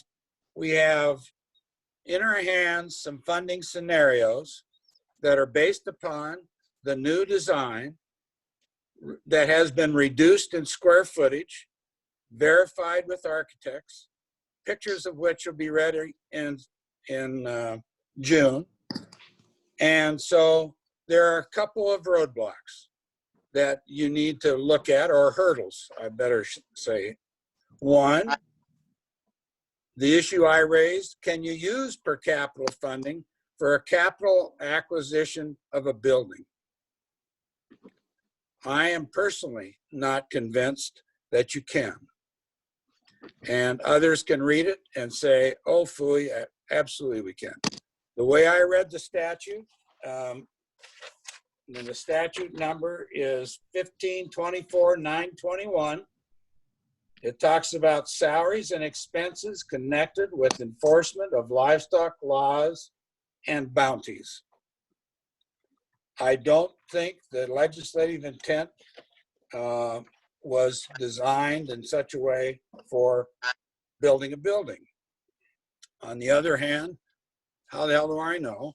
We're going to have to find out that answer. Secondly, we're going to have to go to the industry and make a presentation of the building, its changes, the expense that's been calculated, and the various funding scenarios to answer Brett's question about their willingness. The Farm Bureau, the stock growers, and I think the Farmers Union and cattlemen all have a spring meeting. And I was going to suggest for your consideration that we ask Mike and Brian to go seek invitations to each of those meetings to make a presentation. That's one way to do it. Because the industry is going to have an appetite to do something somewhere along the line or do nothing. And they're going to have to be educated first. So we could today pick your best shot as to say, well, I would hope for this scenario. Okay, we can hope for that scenario. We can submit that scenario. We can go to the industry for that scenario and then show them the other scenarios and see where they come out in the end, because they're not going to be able to make a decision in June anyway. Well, they might, but it'd be hard. And so the timing issues are significant. And so I think we have to now take it our best shot of saying, this is what we'd like to see happening. And it'll get, now the other thing that's not in here is any response that the university would have relative to funding, like South Dakota's. But so far, the university has said no, they have their own projects. And the one piece of puzzle that's not on this sheet that needs to be put on this sheet is a guesstimate of what a 2-year delay does to expenses. And it's only a guesstimate. But it's going to have to be something done that way in order to show what happens. Mr. Scully, those escalation costs are pretty much the process by which we add years of costs. So that's easy. But I mean, I just say, you know, okay, so I would say, so if the legislature decides not to do anything this session, we go after next session, what's the gross cost of that delay? Yeah, about 700,000 a year. Yeah, so we need to put that on a footnote. That's all I'm saying. Yeah. Mr. Chairman? Fire away, Mike. Okay, I just wanted to jump in there and talk about one of the things we had not talked about yet was time frames for LRBP, and some of what you just said may have answered some questions that we as staff had, is that the deadline for us to put into LRBP for this session, and Brian, correct me if I'm wrong, is rapidly approaching. It's at the beginning of July. And I think you're absolutely right with what you talked about with your roadblocks. And of course, you talked about a process for talking to the industry. I know I'm scheduled, and I see that Rachel Cohn is on the call and John Youngberg as well. I know I'm scheduled to do a Zoom conference with the Livestock Health Committee, I believe they're called, of the Farm Bureau at the beginning of June. But I do know that Stock Growers has postponed their summer meeting until August at least. And so what I'm hearing here, and I just want to put that out there for consideration, is that we may be looking at next session regardless, because our time frame for getting something on the table for this session, absent the legislative committee or individual legislators taking independent action away from us. But for us to put it in, we would have to make that decision to do so at the beginning of July. And what I'm hearing from you is we may not be there at the beginning of July, so we may be looking at the 2023 session's LRBP anyway, based on some of those comments. And I just wanted to put that out there and see if someone was seeing it differently than I am. Mr. Chairman? Yes. Can you put a proposal in with the caveat that you have to see what the legislature is going to do with it? And if the legislature is not supportive, that you will pull it rather than send it through legislature.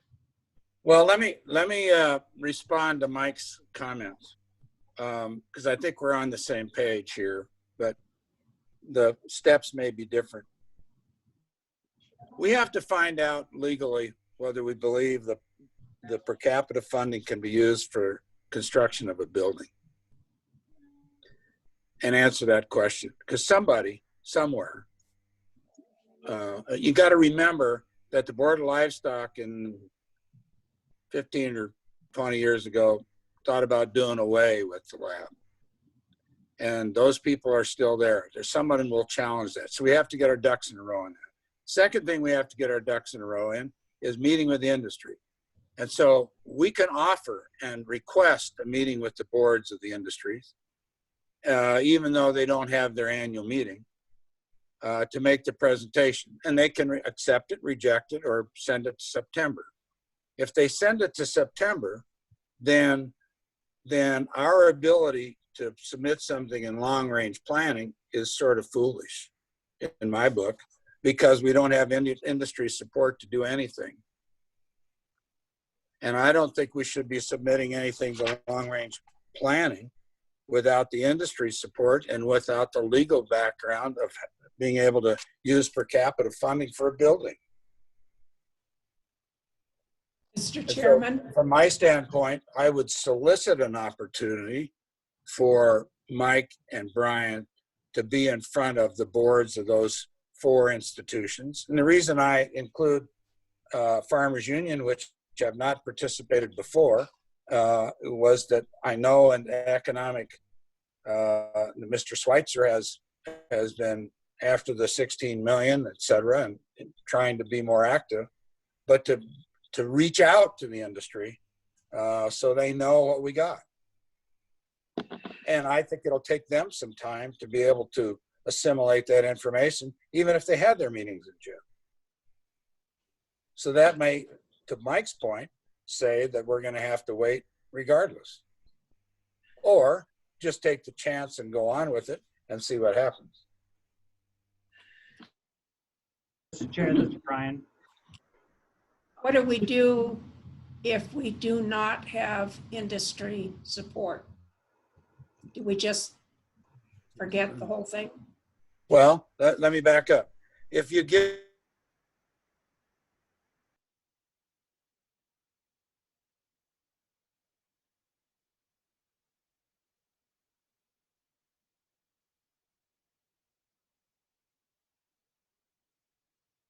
I think, to make sure that we don't get hung up down the road on that issue. So in that scenario, then it would appear to me to be something that we should do, unless the industry wants to go about a one-time only funding for this building. And to do that, they would have to have support of the industry, and they'd probably have to deal with the statutes as well. So I would, if it's left purely to me, I would find out what the legal position is with a legal opinion from the Attorney General's office of whether or not you can use it for a building. And then I would take the scenarios as fast as I could take them to the industry, because I think it'll take a while. And then I would make a decision at the end of June whether you submit something to the long-range building plan in July or not. In the meantime, the legislative committee that was put together in the interim has to deal with the fund to lease option, which appears to be something that's not at all doable for us, make work for others, and just play the cards that are handed. If they don't meet, then you don't deal with that, but you communicate with them when you need to. And that's sort of the way I'm thinking about it. Mike, does that fit where you're thinking about it? Yeah, that's what I was thinking about. And there was a chat comment from John Youngberg who's on about committing Farm Bureau to meeting with board, or I guess I would assume that would go for me and Brian if that's what the board direct us to do. And I think we would have a presentation ready for them as soon as they were ready for in their June meeting that I know part of them already scheduled for. But I think exactly what you said, John. It's the actual official process for this session. I think we may be behind the 8 ball, and unless somebody does something that's outside of the LRBP process, which has happened before. But for us and the processes we have to work through, you know, and I will say that one of the things that I've had concern about is getting accused of kicking the can down the road. But already with what we presented today, with the work that Dr. Judah has done, and the process for clearing these hurdles that you very correctly put out there that we have to clear, I do believe we're in a better position than ever to say we've got an aiming point, but I don't perceive that we want to rush it either. Well, I'll just add to that comment and say I feel good about the work that's been done. I think Brian's work in the funding scenarios and his team, the work with the architects with Dr. Judah and his team, Dr. Z and group, when they have gone through the legislative plan, I think we've done the responsible thing. Test the scenario relative to the building, and you've done that, and we asked for $100,000 to do that. We're spending, we're getting it. Apply the funding scenarios to that new structure and new targeted activity that is realistic for the operation in this state, and then test the ability to fund. So, Mr. Chairman, this is Lila. I would hope we'd wait till the end of June to be able to make a final decision, because from my past experience, if you don't get your name on that list, I think you're missing, you may not have it. I don't know. I hate to wait till the next session to get it there, because we all know sometimes, unless you got a legislator that'll, you know, we can send it through as a separate bill. You got to see it out there a few times or you don't get anything. I don't know, but I'd sure No, wait. I think you're right. I think you're right. You know, but- it makes me really nervous to have the momentum we have and then kind of not try to get it on there. I don't know. No, I think we keep, I'm not saying don't try to get it on there yet. I'm just saying take the next steps, which Right. are find out whether you can expend those monies for that and get to the industry. When they added on to that building before, do you know, you probably wouldn't know if those are per capita funds or not, or because they I don't have know. spent some money on that building. Yeah, they would, my guess is they were, but there's hair splitters that would say, you can spend that money for the expense, but a capital investment for a Right. full building, we can fix the incinerator with it, but you can't go build a new build. I don't know, just, Yeah. I can't forget all my past. The other thing to keep in mind, if I heard it right, is for every year that goes by, you can throw another $700,000 on these numbers that Brian put together. Yep, that's right, Brett. And I would assume if 4 years go by, that changes from 700 probably a year to $1 million per year due to different cost increases. Right, so, yeah. You're right, Brett. But I So guess we're actually at least another one, likely, in all likelihood, we're another $1.4 million higher today than what we're actually looking at. yeah, because nothing ever turns out perfect. But for steps to go forward, responsibly go forward, we get the question answered on per capita, and we get to the industry and finish the work with the architect. And then we can make a decision in June whether you put it on long-range building. I agree. Fine me. Sue, Ed, Nina? I would agree with all of you. I think I agree with Lila that we've got some momentum going here and we have to keep going. We do have to answer these questions first. And so the sooner we can get them answered, the better. And yes, that does jam us up on time, but sometimes being under the gun produces results faster than having too much time to think about it. Mr. Chairman, this is Sue. I agree with everyone there also because I feel like we've done a lot of work. We want to see it through. It could take 2 or 3 times putting it through, but I think we need to try. And I think with the state of our world right now and all the animal diseases and the future, it's probably, I think that the legislature will see that it's becoming more and more imperative that we have a facility in Montana. Any other comments? Okay, then I would entertain a motion that we, let me see if I can put it together right. That we, number 1, proceed with the architects and finish the design as Dr. Judah has identified prior to the 1st of July. 2, that Brian and Mike reach out to the industry to share with them the appropriate information dealing with the status of the design of the building, the reductions from the previous published document, and the financing scenarios. And 3, that we make inquiry regarding a legal opinion for the use of per capita funds based upon the current state of the statute.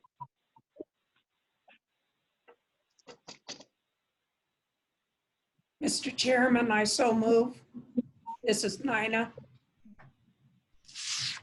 Is there a This is second or Sue. addition to that? This is Sue, second. Okay, further discussion. Those Sorry, in that's my favor, dog.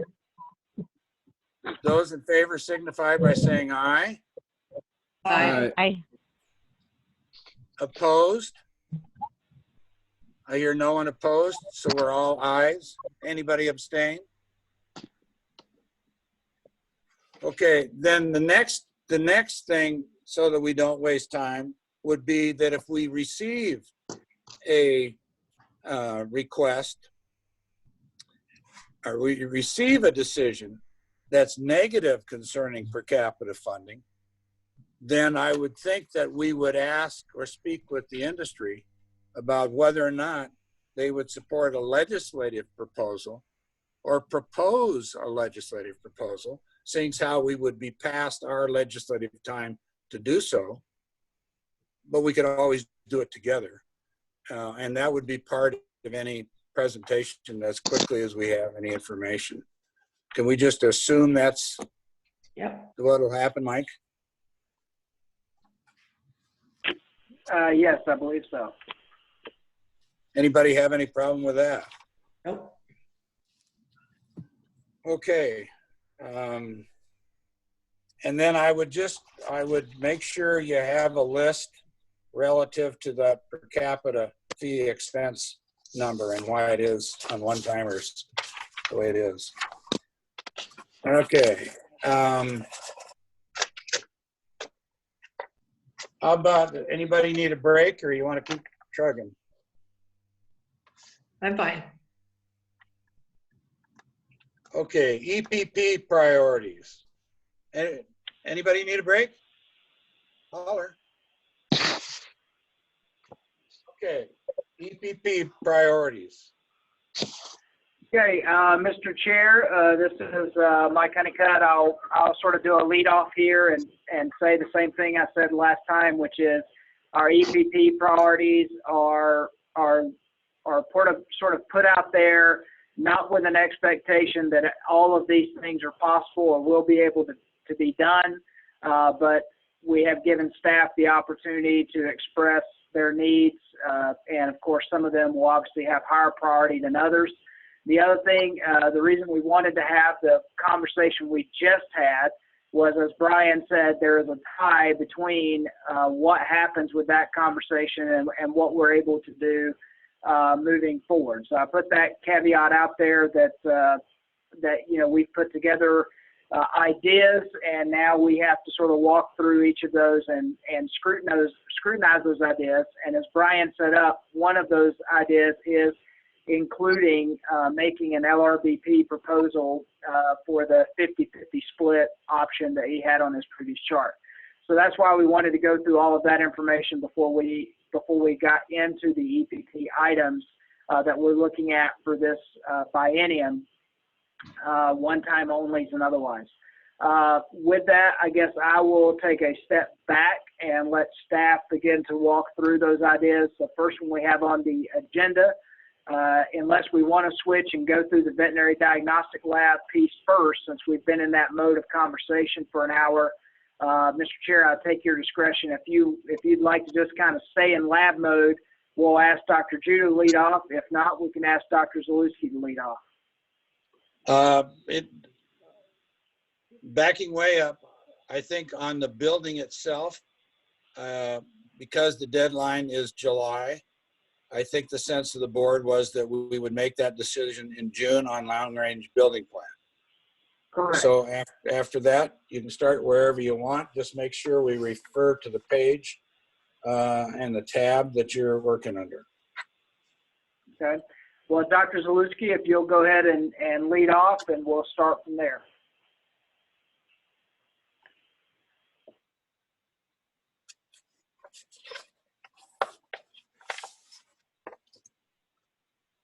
Mike, yeah, I'm on. And I do believe that Dr. Szymanski is on to speak to the Animal Health Bureau requests, and I'll defer to that. I'll yield the mic to her. If she's, for whatever reason, unavailable or doesn't have her ears on, I'll go ahead and jump in. No, I'm on, Dr. Zalewski. So thank you, Mike, Dr. Zalewski, Mr. Chair, members of the board. This is Tanya Szymanski, Animal Health Bureau. 4 items for EPP request from the Animal Health Bureau in order of priority. The first is transitioning some owned vehicles that the department has to lease status. 2 of those vehicles are in our bison operations. Both of those are currently relatively high mileage vehicles that sustain a large number of miles on an annual basis. So we anticipate in the next biennium those would need to be replaced. Just a note on the document that I'm looking at, we didn't quite get it corrected. It looks like from the last board meeting, if the average is $6,000 per vehicle per year, those estimated costs for 2021 and 2022 are incorrect, as we would only have 2 vehicles, which should put it around $12,000 per year. The third vehicle that we're looking to, and I'll just say historically our bison, Hold on, we'll just go one at a time. Any questions on the first item? Mr. Chairman, this is Nina. Considering the discussion we've just had, I wonder if it would be more pertinent for each bureau to look at what they have that they're requesting and that they deal only with the one that is most important, considering that we may not have funding for both the lab and the various requests that are put before us.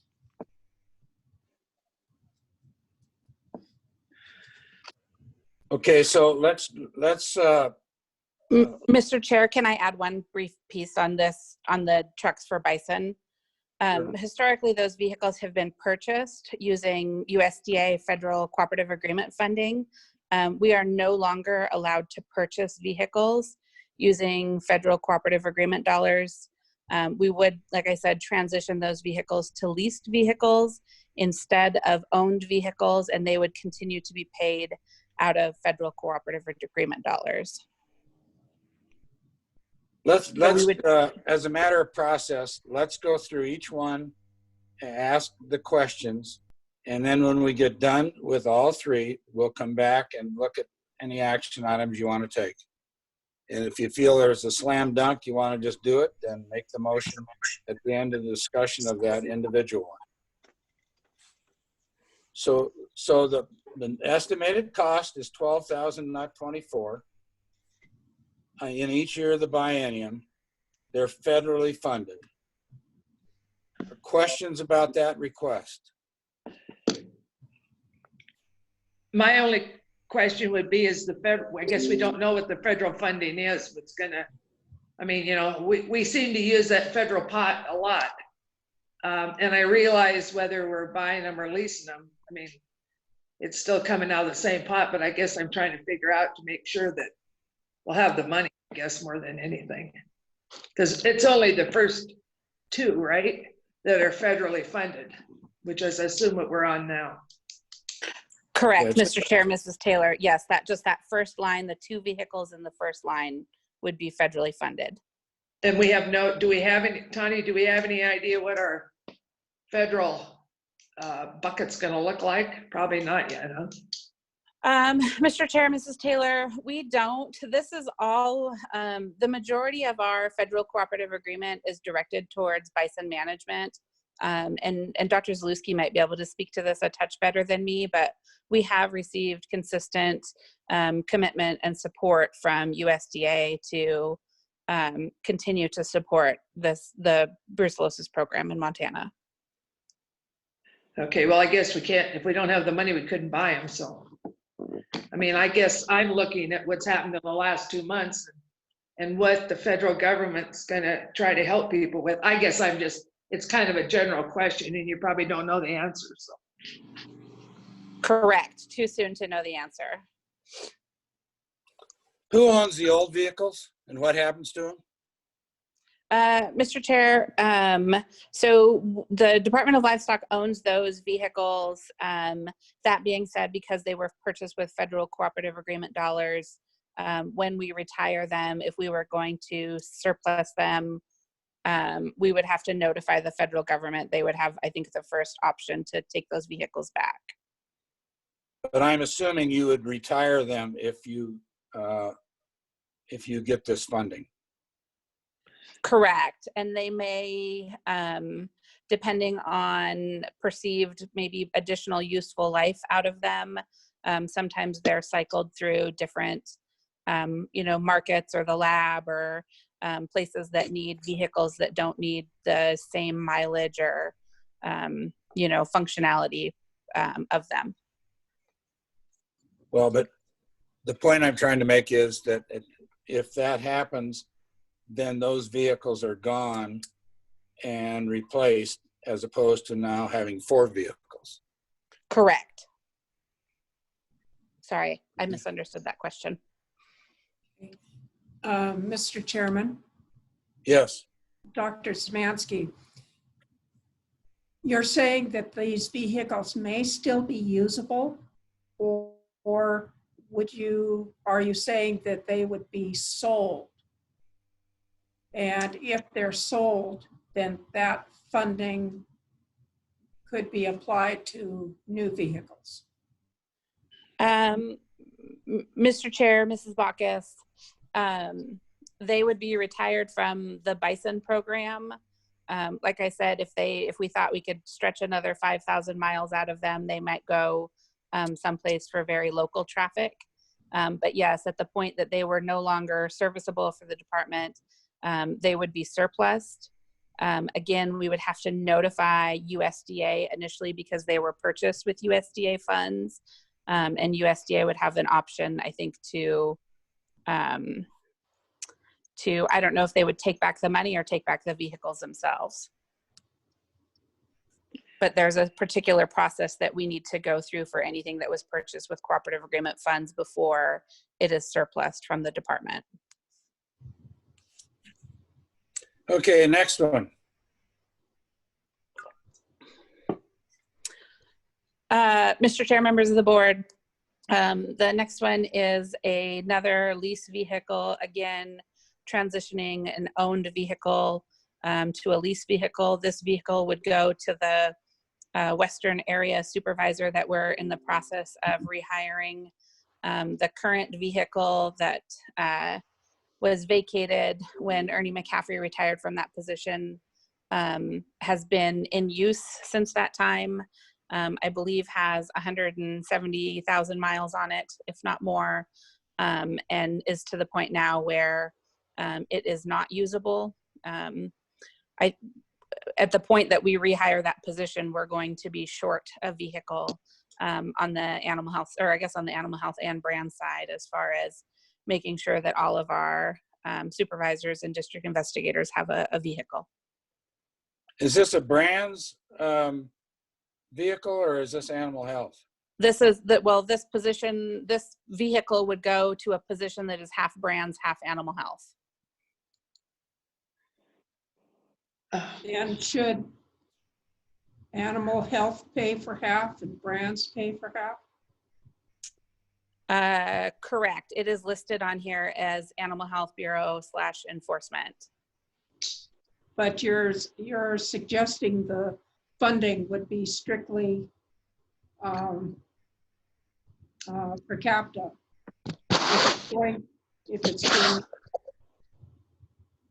If it's being used for animal health, does animal health pay for half too?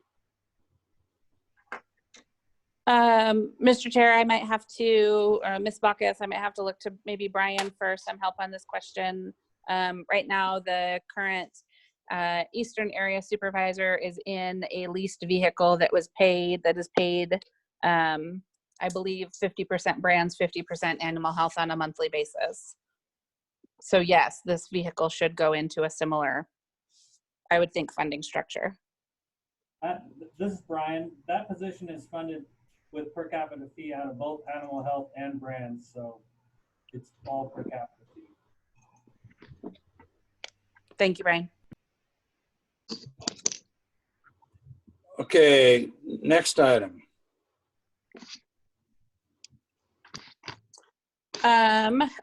Again, and just I apologize, Mr. Chair.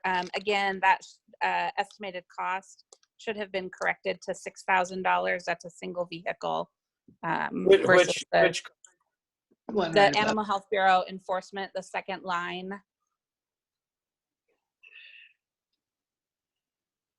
6,000 or 12,000? This is for a single vehicle, 6,000. so 6,000. 6,000. So moving on to the third line, priority 2 for the Animal Health Bureau. This would be the purchase of a vehicle. If the board remembers, during the last biennium, we got approval for additional authority to replace one of the veterinary trucks. Our intent had been to come back and replace the second veterinary truck during this next biennium.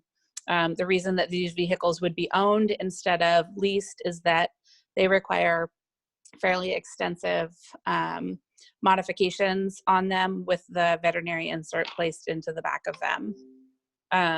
Based upon a current bid, I might request that we change that $25,000 cost to $30,000. Per vehicle? That is for one vehicle. And just, Mr. Chair, members of the board, as an example, the current vehicles that we're looking to replace, I believe are 11 years old. So these are relatively long-lived vehicles with the department because they don't have tremendous amount of mileage put on them on an annual basis. What sort of adjustments have to be made to the vehicle? Mr. Chair, Mrs. Bacchus, the veterinary box is heated, and so it is actually plumbed into the coolant system of the vehicle. Additionally, a second battery is installed into those vehicles, and then a battery tender is installed. I'm not sure of all of the specific details of it, but that's to prevent the veterinary box from draining the truck's batteries when it's parked. So when you have one of these vehicles that you're trading out, what happens to it? So there's a couple different options for what can happen to these vehicles that are retired. They, depending on the mileage and their continued useful function, they have been rotated through the daily driving vehicle for staff in the Helena area that are traveling, or we have loaned them out to Brands when Brands has been in a tight spot on vehicles, or they've gone out to livestock markets or the diagnostic lab for daily drivers.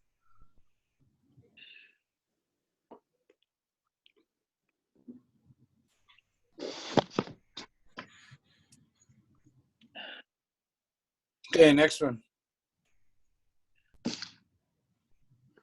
The last item, Mr. Chair, members of the board, was just a correlating increase in general fund funding for the designated surveillance area in association with the proposed boundary adjustment that is out for public comment currently, associated with the detection of brucellosis exposed elk in the Ruby Mountains, and the addition of what we suspect will be just over 13,000 test eligible animals into the DSA. So a corresponding increase in funding, which is a request for an additional $125,000 of general fund. Questions from the board? I have Mr. Chairman, I have a question. This is Lila. Last session, we didn't get the whole, what did we request last session for the DSA, you remember? Well, you Mr. should. Chair, Ms. Taylor, we requested $200,000, and I believe, again, I might have to ask for help on this. I believe we received $100,000 for both years of the biennium, and then I believe the second year of the biennium, we pick up an additional $50,000. And then, so I guess maybe I have a question. Did that then go into the? Hold on, let's just make sure that's accurate. Is that right? Because she said she might need help. Brian, Mike? That's my This recollection. is Mike. Yeah, that's accurate. Go ahead, Lyle. Follow up, does that mean then this is an additional 125 on top of that, since it's an ongoing on top of what we, Mr. Chair, Mrs. Taylor, yes, it does. Yes, it is an additional. So how much funding was asked for last time? 200.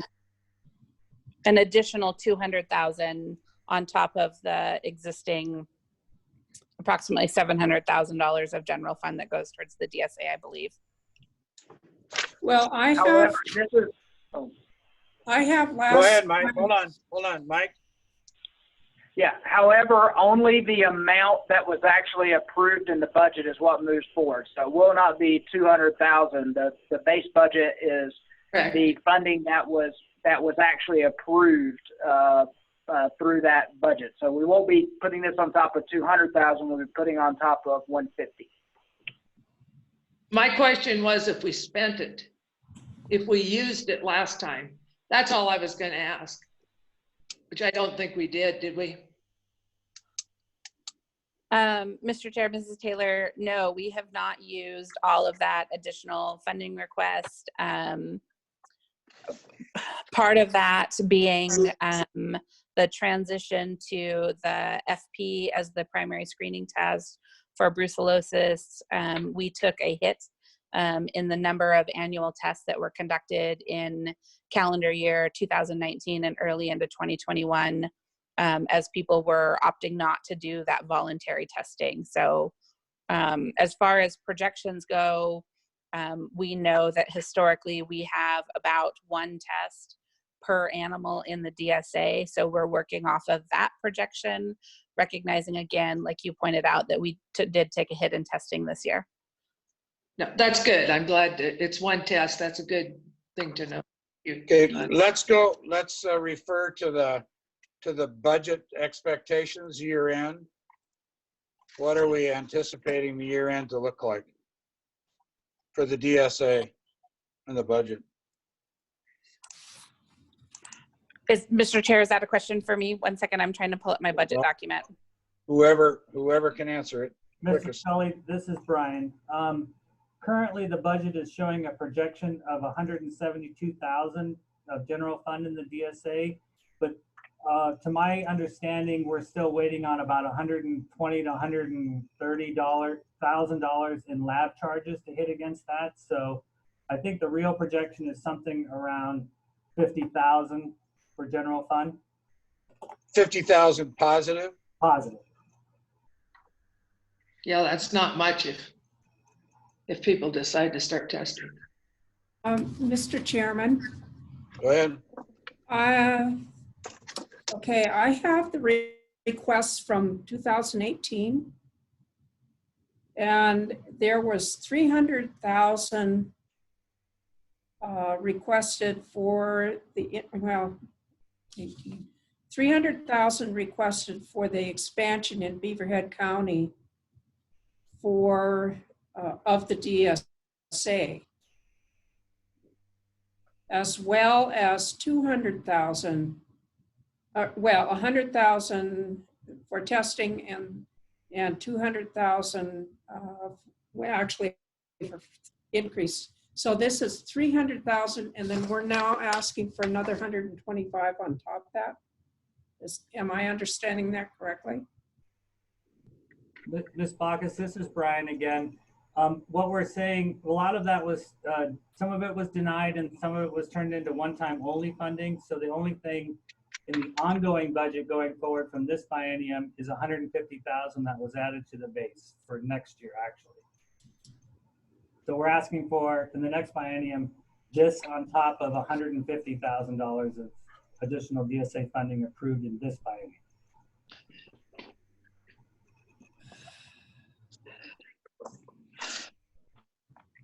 Okay, so let's say it one more time. We asked for, and then we got how much money from the last session of the legislature for the previous DSA growth? So we asked for 300,000 of ongoing. We were appropriated 150,000 in fiscal year 21 for ongoing DSA. So half of it.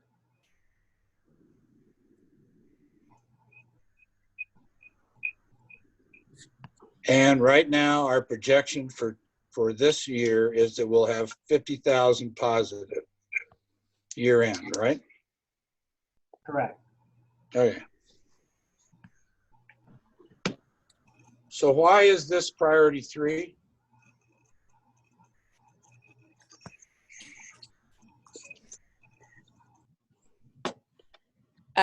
Mr. Chair, I apologize. I can't answer that question.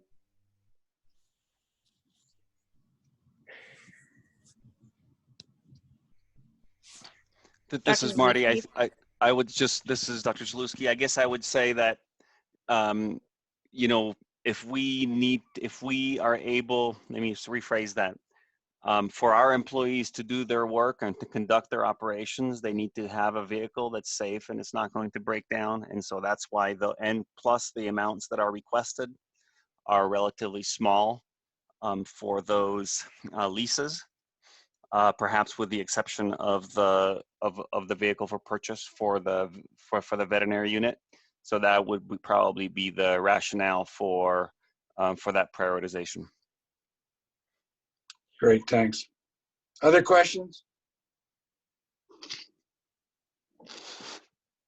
Do we have a list of vehicles now that we own or lease or whatever somewhere? On a department basis? So you're asking for a list, an inventory? I'm just asking if we've got a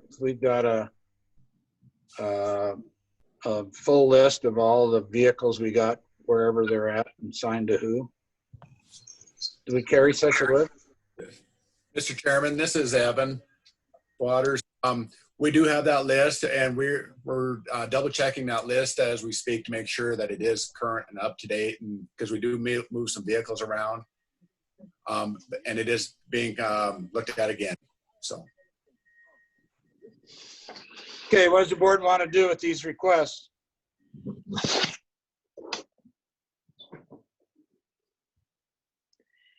So I'll go through item number 1. Is there a motion or action to take on priority number 1 on the Bison vehicle? $12,000 each year of the biennium from federal funds. Or do you want to wait till you get through all of these requests and come back? I think we just do them all, John. Yeah. Go through them. Go. Okay, so let's move on to milk and egg. Another vehicle.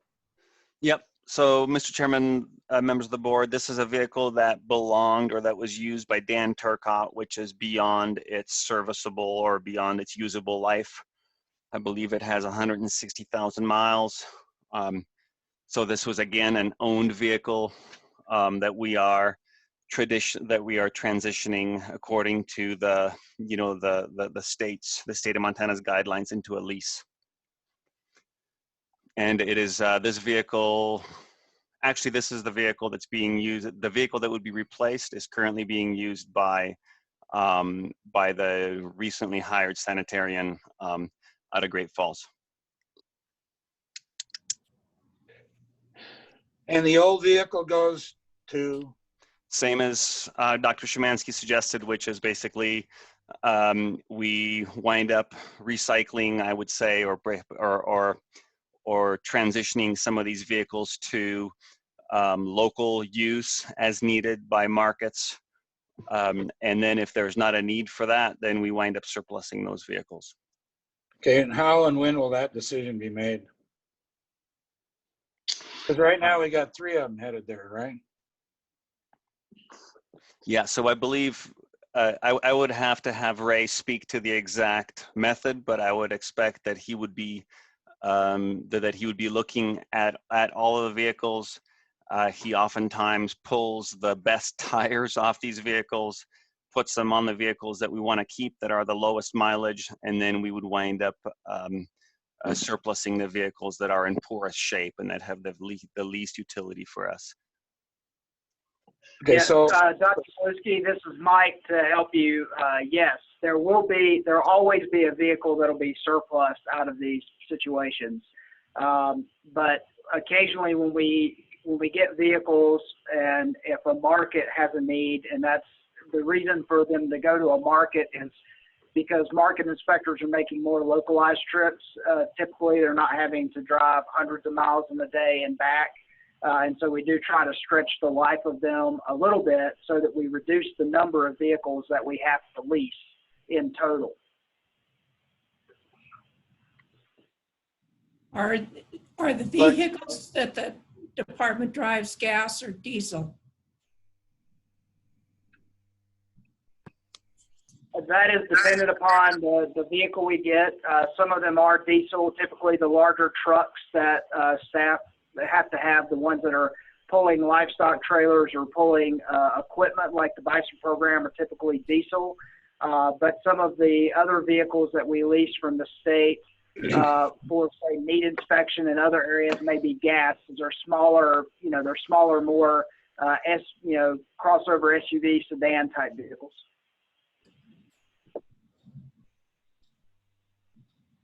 Other questions? Okay, you're sort of at the end of the vehicles, and the answer to the priority was one of safety.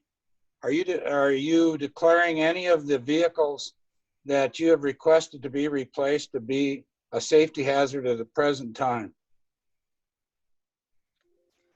Mr. Chairman, members of the board, all of the vehicles remain operational.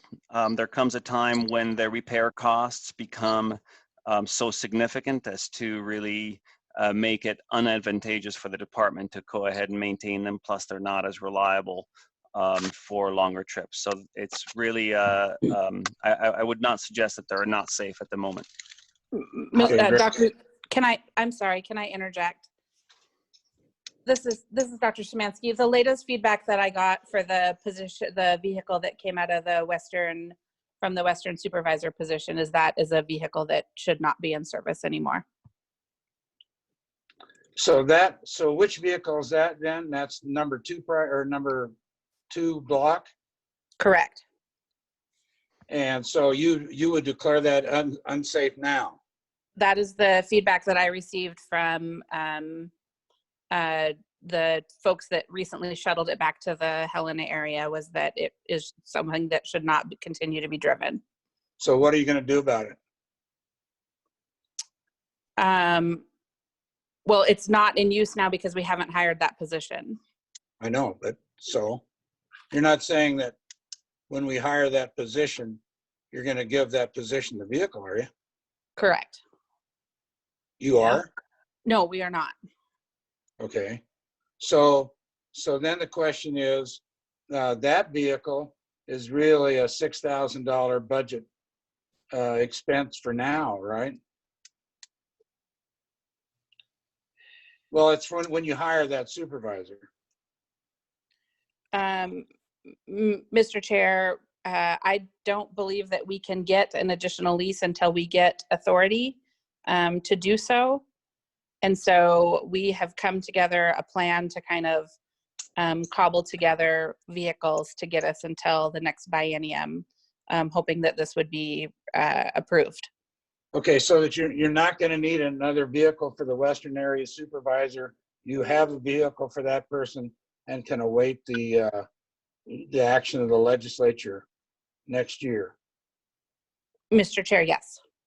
Okay, great, thank you. Meat and poultry.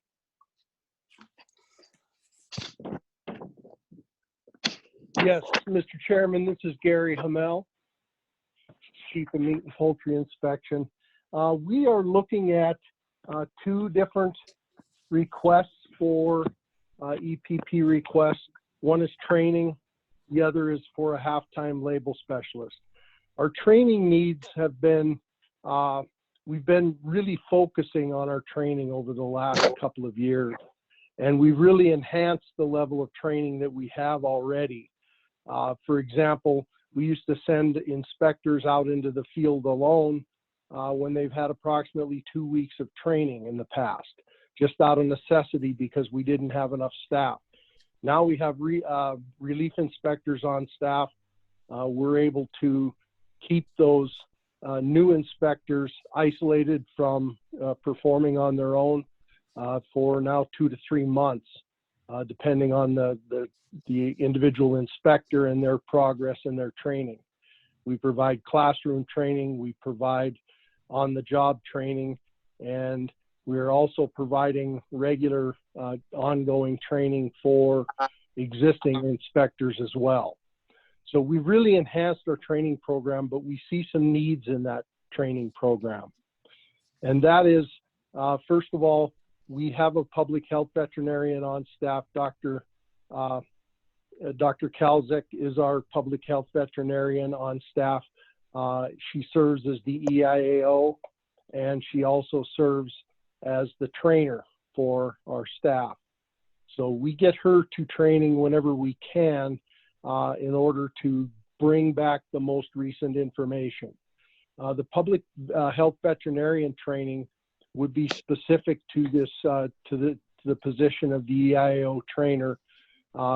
This particular position does focus on the public health aspect of the food safety systems, whereas an EIAO is very specifically focused on a food safety system in plant. So this position looks at this in a much broader scale to see if the program we're carrying out does meet public health needs. So the cost of this is a 6-week course. It ended up being a funding split of about $4,700 between general fund and federal, so about $4,700 of general fund, $4,700 of federal funds to cover that training course. The next training course we would propose under this training request. Hold on. 4,700. Where is that? Is it in your 12,000? Is it 4,700 in your 12,600? Mr. Chairman, I'm not sure which document you're looking at, and I may not have that. I have a cost estimate that I prepared for this a while back, and I'm not sure what document you have in front of you. Mr. Chairman, the $4,700 is part of the $12,600. I've got meat and poultry priority number 1, $12,600. Mr. Chair, this is Brian. That's 1/4 of the $50,000. Well, so your $4,700 is for which training? We've got a funding split of $4,750 for general fund and for federal. That would be for public health veterinarian training. That's the 6-week course that the veterinarian would attend. Okay. Then what you got? The next course that we would want to send some folks to is inspection methods. That is the core course for inspection services. Right now we have supervisors that at least under my tenure, none of the supervisors have attended inspection methods, and we've only had Dr. Kalzek attend inspection methods. That course is a 1-month-long course. We'd be looking at sending 4 individuals to that. That course would cost $14,200 general fund and $14,200 federal funding for that 1-month course, and that includes lodging, travel. There is no cost for the classroom itself. Okay, so there's something wrong with your numbers here, gang. Unless there's something I'm at. You say 14,000 general fund. So now I'm up to 18,000 total. And I haven't got the livestock slaughter course yet. So, Mr. Chair, Gary, if you will allow me, Mr. Chair, I think all the things that Gary is going to go through over the course of the biennium total to $50,400. And of course, that's split between general fund and the federal cooperative agreement dollars that come from FSIS.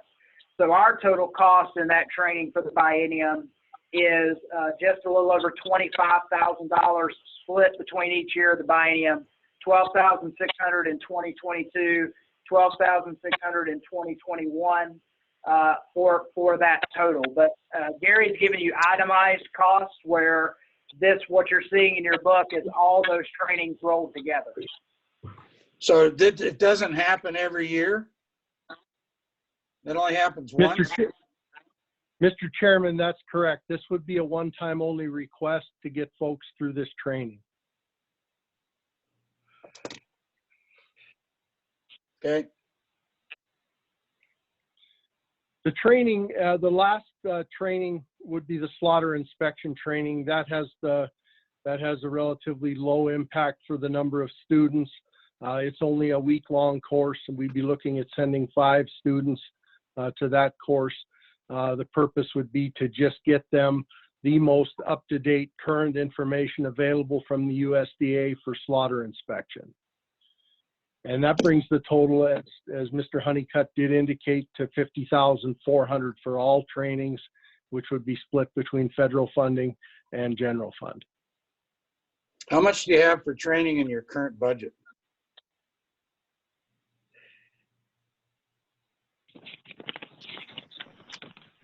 Mr. Chairman, could I ask Brian to weigh in on that? I'm assuming this is incremental funding, right?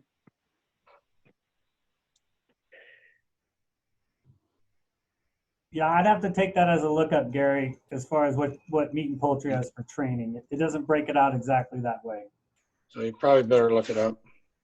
Because you're talking about incremental money, right? And you're talking about public health, veterinarian money, et cetera. Okay, got it. Next one. And the last one that Oh, hold on. This is live. When did we have a higher, maybe I missed something, but when Emily went to the meets, I didn't know we have a public health veterinarian. I mean, I didn't know that was a title that, or whatever you call it. I mean, I was surprised to see it because I didn't realize that that's what her title is now, I guess. So it's not about the budget, it's more about a question of, did I miss it or when did that happen?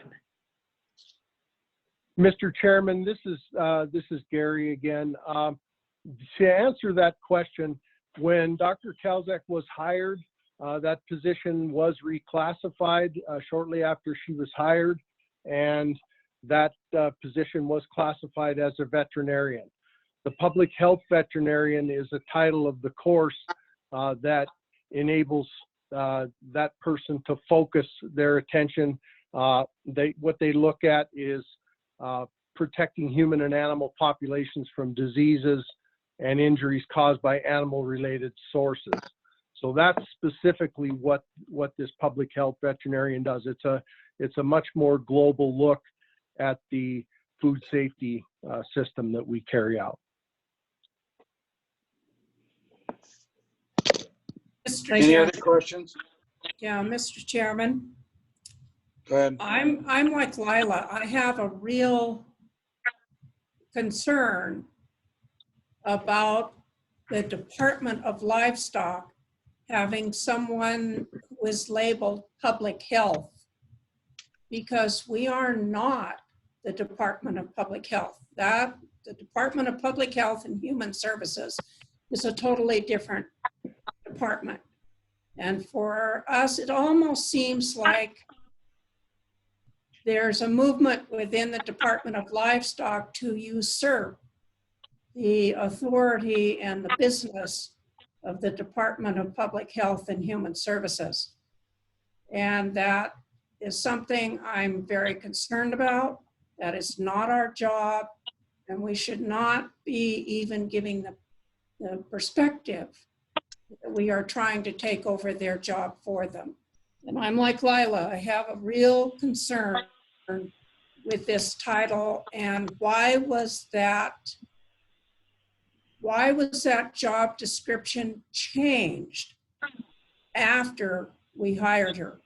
We hired her under a different job description. And that causes me some concern as well. Okay, so we can put that on a future agenda item relative to the position. Thank you, I appreciate that. And then we'll leave this as a request. The breakout of that, as I get it, is 4750 public health, 14,000 inspection, and what about 7,000 for livestock slaughter? Okay, next one. Pardon? Mr. Chairman, that is the two EPP items that we have for meat and poultry inspection. Well, you got one here with an half FTE for labeling. Oh, yes, I apologize. I skipped over that one. Well, I guess not very important.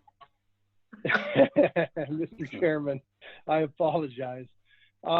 We have a need for a half FTE to perform labeling, some additional labeling functions that we need. We have approximately 1,200 labels spread throughout the establishments that we oversee throughout the state. And when regulations for labeling change, it takes a substantial amount of time to review existing labels and get those changes to match regulation. And we have an increased volume of new and existing labels, particularly with meat depots and so forth. Somebody wants to have their own ranch labeled, they are able to get that, and that label is part of the approval process. And the other issue that comes up is when we have errors. We found some errors here recently in labels that persisted across the entire industry.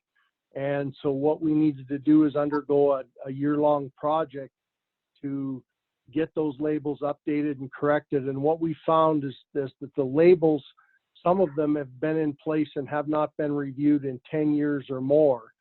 And that's problematic because regulations change, products change, so the ingredient statements may not be accurate. So what we need to do is substantially decrease that time between those label reviews. So we've brought that down, so now a label will be good for 2 years and it'll need to be reviewed again. But with the volume of labels, one person, we find it difficult having them get out and do label audits as well as approving new labels and so forth just because of the volume. So we're looking at a need for an additional half FTE to be able to work on those changes and new applications so that we could complete those in a more reasonable time frame. Okay, questions on the FTE? Mr. Chairman, Yep. where would the half FTE come from? It's a new one. It's a new one. Yes. It'd be authorizing a new half FTE for that department. I would suspect that there's going to be new labels, new label requests in the future after everything that's gone on with coronavirus. And I expect that this might be one spot where, not just one, pardon me, but a spot where we can be a little ahead of the curve for what might be coming at us. Yeah, and this is Dr. Zalewski. I would add that a significant percentage of the violations that we have found that have resulted into detention of product or detention of products have been related to the label details and kind of standards that are required to make sure that all of the allergens and all the specific ingredients are listed in appropriate order. So this addresses I think what I would see a vulnerability in the program, and it addresses the fact that we have found that we need to step up or increase the amount of oversight that we provide for labels in on products consumes. Well, Mr. Chairman, I this would- is Sue. Go ahead. I can. I just want to say that it does at this time take a long time to get a label approved, and so a half-time position would be a great thing for the department, I would think. Mr. Chairman. Oh. I would agree with all of them. I'm just asking, where does the half FTE come from? Is that something we have to ask legislature for, or is that Yes. something that we do? Okay. General fund appropriation. Okay. You have to ask the legislature for the half FTE and request it from general fund. Okay. Thank you. Hey, Don, this is Lila. Can I ask Gary one question? Sure. Gary, do we have a full-time person that does this now? Mr. Chairman, yes, we do have one person, one FTE that performs that function. Okay. I was curious. I guess I didn't realize that. Thank you. Okay, diagnostic lab. Mr. Chairman, members of the board, Greg Judah, Director of the MVDL. What you're looking at here is a list of primarily equipment. Before we get into that, I'd just like to draw your attention to the priority line number 2, which is a chemical waste disposal services. That is a cost that we are going to incur whether or not you decide to approve this. So I figured it was appropriate to put it on the list. And that's about a $5,000 annual fee. That was a service once provided by Montana State University, but as a result of changing federal regulations, MSU informed us that they were no longer able to perform hazardous waste disposal for all the state labs that are located on the campus, and that would include the analytical lab for the Department of Agriculture. So we needed to go out and contract this service. We've had one pickup. Thus far, it was approximately $2,500, and we anticipate having to do this about twice a year, and that's where the $5,000 request is originated from.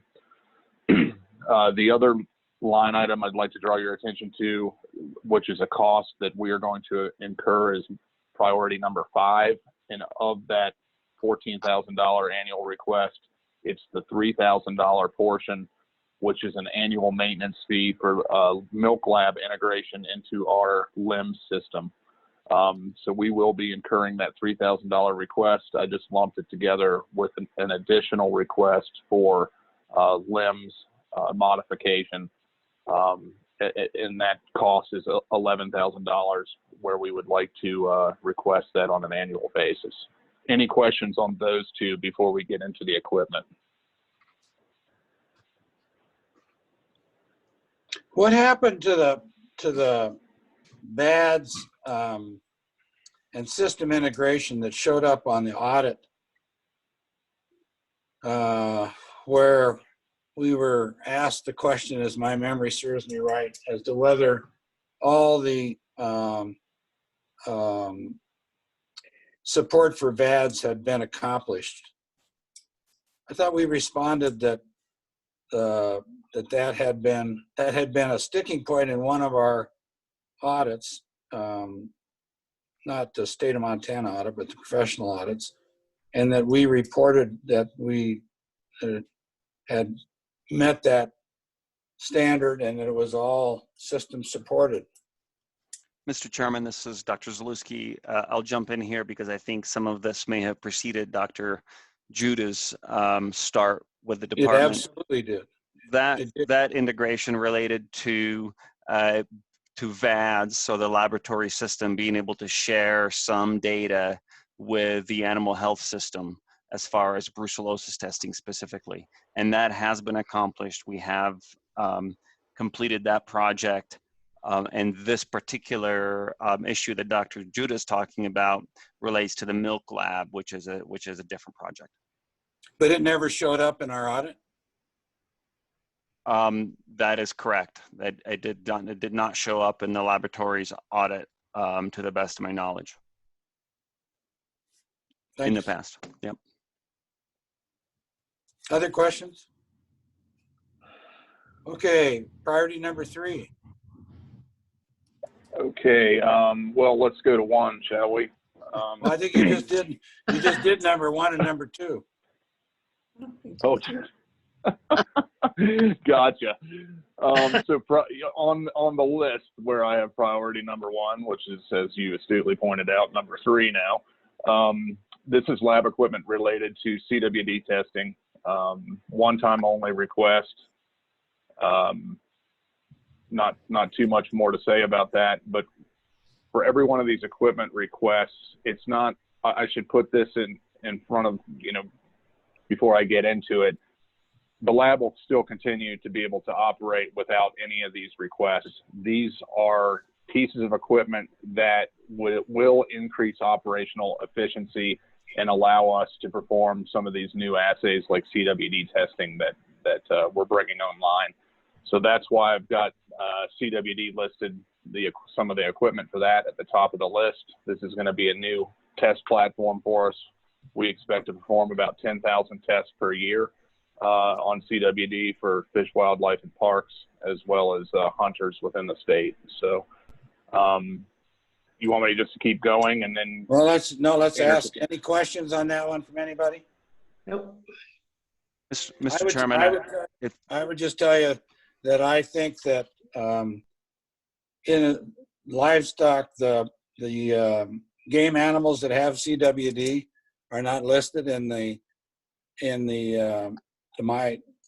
way I read the statute, and so I don't believe that it's appropriate for us to buy that equipment with per capita funds. And so I think that's one for at least my 2 bits worth, and that might only be worth 5 cents. We probably better find out whether we can do it or not. Mr. Chairman, this is Marty Zalewski. The only thing I would add to that is that this testing also does support our alternative livestock producers that do conduct CWD testing as part of their required surveillance for our herd certification program. Yeah, well, I understand the shoehorn, so let's just make sure we have the authority. This is Greg Judah. I would also add that, the funding source to me is irrelevant. So if you think it's more appropriate for a general fund request, feel free to modify it as necessary. Well, the only thing about per capita fee, you might get it, as opposed to a general fund, you might not. The odds are better, but anyway, you can look at that later. Yes, sir. Okay, on to priority number 3. These are requests for one-time only funds for 2 new thermocyclers. The ones that we currently have, the ABI 7500s, they're functional and serviceable, but they are getting older in age. The ABI has moved on to a newer platform now, but I do not believe they will discontinue service on these and at least within the next few years. But also the fact that the units we currently have were federally purchased through NALM, and so they are owned by the USDA. So this is just a request to have our own machines. It would help us increase throughput, provide redundancy, and prevent any type of a situation where we may be down one of our thermocyclers for a period of time if one of them happens to break. Any questions on that?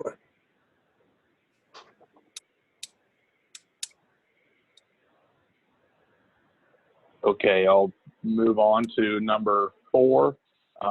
This is a request for an auto stainer in the histology lab section. We currently do all of our slide staining manually. This would allow for additional operational throughput for that section. And so what we would do is dedicate this auto stainer to, say, all of our H&E staining, which is our most popular stain, which would allow our technician to perform some of the more specialized stains in the manual format. And that is a one-time only request. Any questions?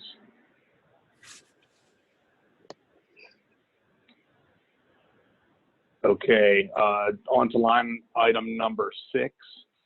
This is a request for an automatic dishwasher and water bath for our media prep lab section. This would just help us get away from manually washing everything by hand, and provide some automation in that section to allow that technician to, or the technicians to spend more time on their actual testing methods. And that's a one-time only request. And then finally, line item number 7 is for a slide label printer. Once again, this is just providing automation to our current operations. We currently label all of our slides by hand, and this would just provide a printer through a one-time only request to allow that to be automated.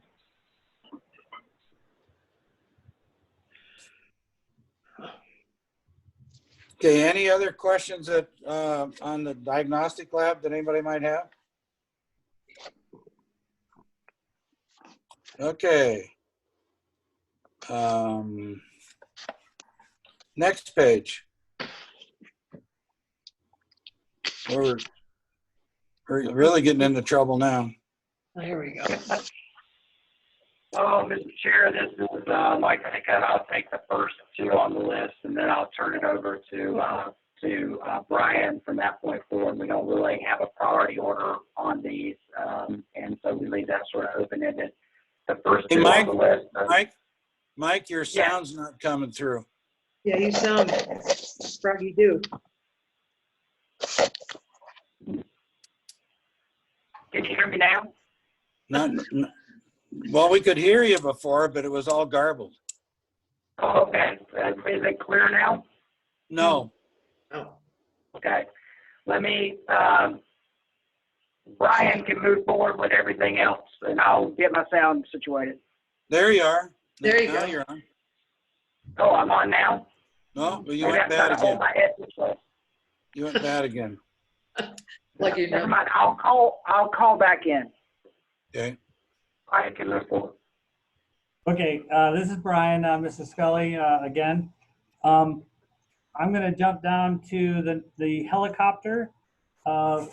And I realize that we've received 2 helicopter options presented to us by Mr. Stiver over the last few months. The one here involves commercially replacing a helicopter with a newer model, like our 1980 Hughes McDonnell Douglas 500. And he's projecting out that if we do that in fiscal year 22, it'll cost $1 million to do that. Whoa. We also have the military surplus option of approximately a quarter of that, or $250,000, for replacing a model similar to the one in Billings, the 1968 Bell model helicopter. So I think, Okay, so what happened with where's the letter from Stiver? I think it's a couple pages back after the EPP request. And what did it conclude? He gave a statistical look at the 2 helicopters that we have in place and estimated some maintenance hours and projected costs for replacing those things. I don't know that it really came to a conclusion other than to point out that they're past their useful life and have a lot of hours on them and are going to be expensive to repair. Brian, the very last paragraph in John Stiver's report, he does make a recommendation. Right. Go ahead. So then he, in the narrative of after those calling out of the 2 helicopters we own, he goes through the process or the proposal for the military sales purchase, and he recommends that we make funding up to $290,000 available to replace that old helicopter in Billings as soon as the fall of 2021, which is fiscal year 22. That's what Ms. Nines or Ms. Pocket. Okay, so his recommendation relative to the board is that we look for $290,000 effective in fall of 2021. Correct. Right. So we could reduce this amount based on his recommendation to $290,000.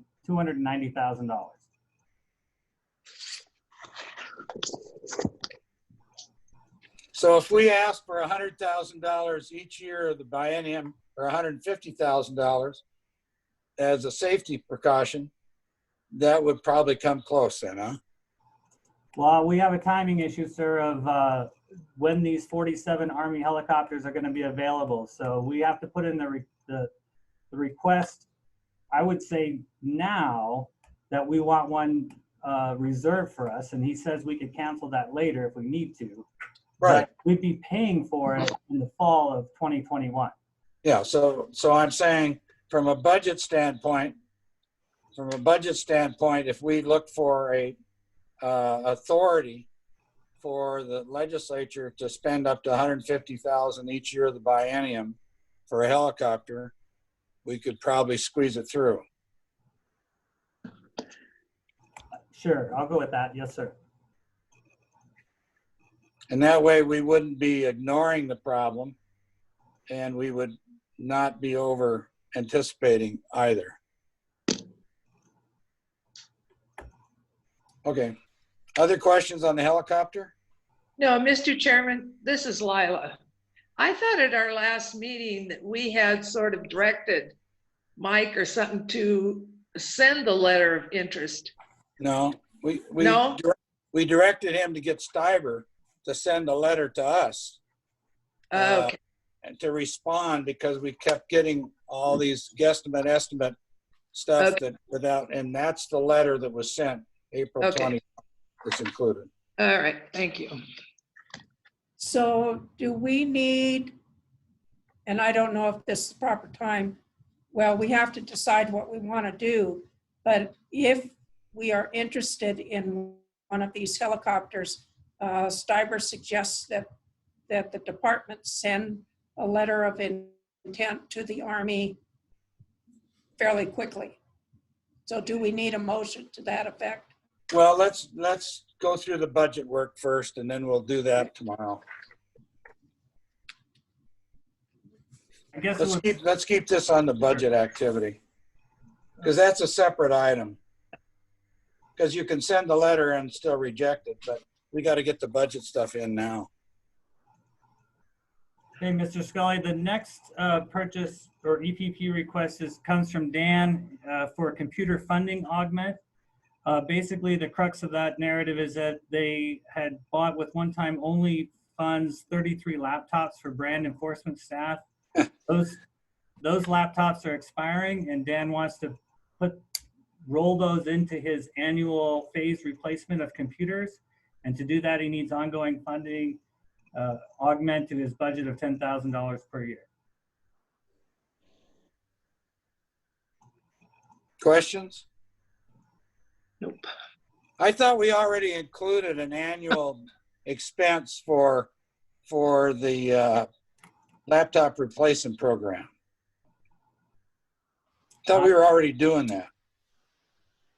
We are replacing laptops at a rate of $30,000 a year. This would be $10,000 more. Okay, so this is incremental to his current plan. Yes, sir. Okay. Next one. I guess I would skip the two lab requests because they're really in the LRBP process, but at last month's meeting, I included them in EPP because I just wanted to get them out there. Good work. Okay. That takes me to the brands additional staff for re-record. This is a continuation of fiscal year 21 augment for the brand staff. So one of those positions will actually, I'm asking for additional money in fiscal year 22, will actually be hired this October, and then there will be another temp full-time FTE from January 1st to March 31st. So it's kind of two people. One's getting hired next fiscal year, but to fund them throughout the re-record, we need this $67,000. I thought we already had a position in. We do. Two. But this crossed the biennium from the biennium we're in now to the next biennium, re-record does. And those are not ongoing positions. They're one time only because when re-record's over, those FTEs go away. So this is what we need to get through the first half of the first fiscal year of the next biennium to get through re-record to January of 2022. You need 2 of them per year, both years? They're kind of like 3-month positions. One at the beginning of there's 3 positions in total that we've got. One of them is at the beginning of the re-record period in this biennium.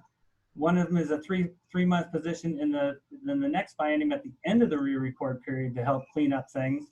And then there's an ongoing 6-month, I think it's 6 months, one that's helping throughout. So. Okay, got it. Okay.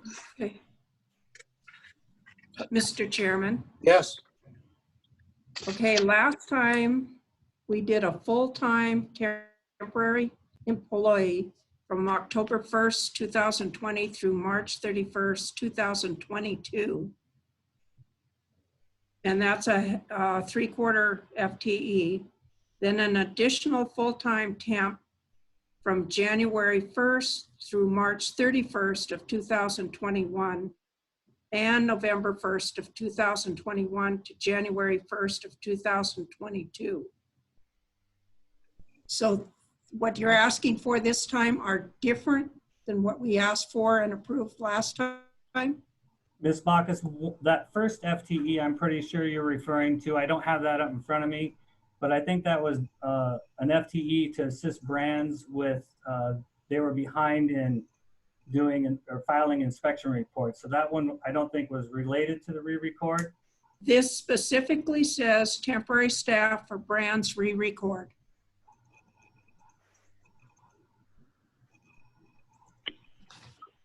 Brian, I'm coming to your office. And anyway, this is Mike. Those were one-time onlys, and so when we get to June 30, the switch to the biennium, we will lose them if we don't reapprove them.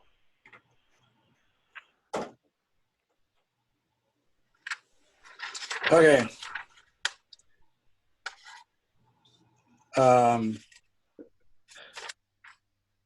Mike, I didn't hear what you said. Could you repeat it, please? Yes, what I was saying is what Nina was referring to are items that were one time only in the last biennium. And yes, we wrote it up that we are staffing to get us all the way through re-record, which will carry us into the next biennium, because re-record, as you know, is in the 2021 year. So the first half of that year is in this biennium. The second half of that year is in the next biennium. And because we put those into this budget as one time only, if we don't carry that forward, those FTEs and that funding will leave us on June 30 of 2021, only halfway through the re-record year. Okay. So it's timing of temporaries in the budget cycle, trying to match the re-record January to January.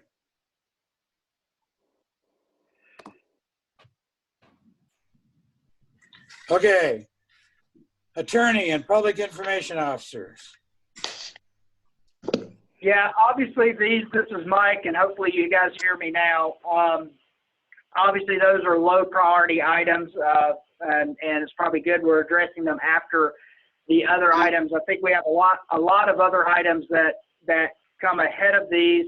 However, these are things that have been there in past bienniums that we've talked about, so we put them on the list again in case there was any changes there or any needs that anyone saw going unmet that we need to take a different course on those 2 items than we have in the last 2 sessions.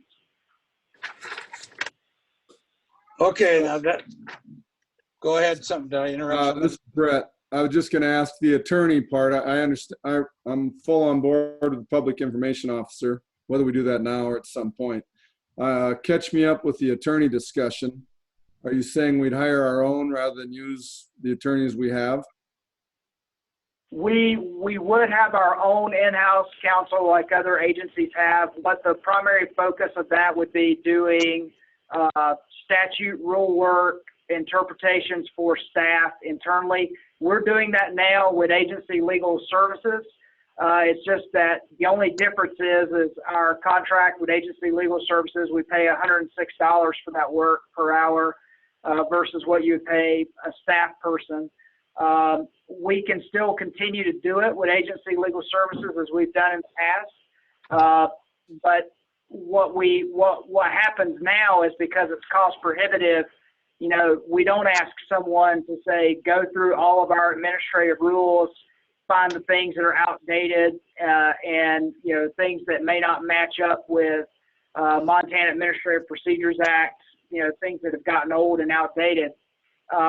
You know, we probably don't do as much of that work as we should or other agencies do because we don't really have a person dedicated to that. But I mean, that's something we just have to fight our way through if we don't have an attorney, and it's something we have been fighting our way through. That's why there's so many rules that do come to the board for adjustment as we've been working through that process. How much money do we spend with that? You said the $100, $106 an hour. What's the total we spend there each year? I would have to defer to Brian to see if he can spool up what that total cost is, because it gets parsed out across the different budgets they use that, you know, they get charged for the time they use either for litigation or questions.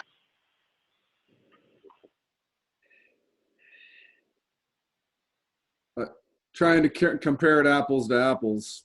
And obviously it depends on the year. Understood, but approximately. I don't need it right now. Just saying, I'd like to know. Mr. Chairman, I'll look that up here. This is Evan. I'll look that up and have it to you before too long. Thank you. Thanks, Evan. Okay, so we're at the, that's the conclusion of my list on the budget side.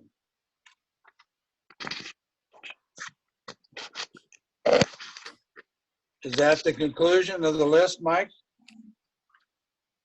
That is the conclusion of the list. We've gone through each of the items that staff put forward. Okay, so let me ask this question before we go back through it. What's in the budget for the budget submission to the legislature this year, what's the gross dollar increase that we're going to be asking for per year, the biennium for salaries, inflation, et cetera?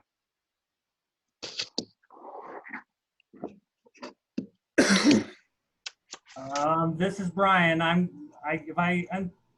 don't have those numbers yet. I can say that on the payroll side, the legislative request that'll be built in is, you know, a 50-cent increase. So I think, all right, that's my best guess. But OPBP hasn't come out with any fixed cost augments or really payroll increases either. So at this point in time, Mr. Scully, we don't know what that's going to look like. Okay, Brian, so can you speak to what it's been historically? Yeah, I would say that everything in the operational side has kind of had a 1% to 2%, you know, inflationary increase across the departments. And then payroll has been a 1% increase. So I would think we're in a 1 to 2% increase, but maybe coronavirus does something different.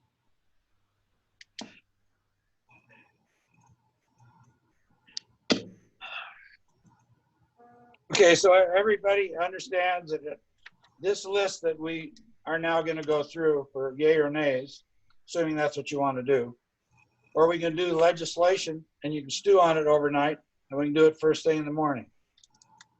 Which would you rather do? These are incremental to any other budget considerations. You want to do it now or you want to do it in the morning? Don't everybody yell at once. Over with. Sue, Lila, Ed, Brett. This is Sue. Do it now. Okay, anybody opposed to doing it now? No, let's go ahead. Okay, so I'm going to go back up to the first page then. AHV Bison number 1, $12,000. for the leased vehicle in year 22-21. Is there a motion? Is that how we're So gonna do moved. it? Each one? What? You're gonna do it by motion, each one? Yep. Brett moves it, motions it. Is there a second? Second, Lila. Further discussion? All those in favor say aye. Aye. Are there any opposed? Okay, it's approved. Vehicle number 2 is $6,000 per year. Oh, yeah. I'll move. Motion made. Is there a second? This is Sue, second. Further discussion?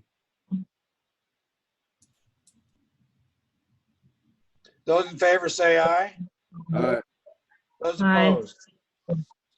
I'm an opposition. So the motion passed.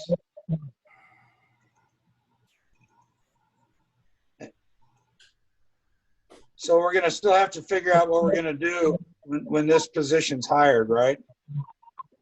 To make sure we're safe. Okay. Next one. I'm sorry.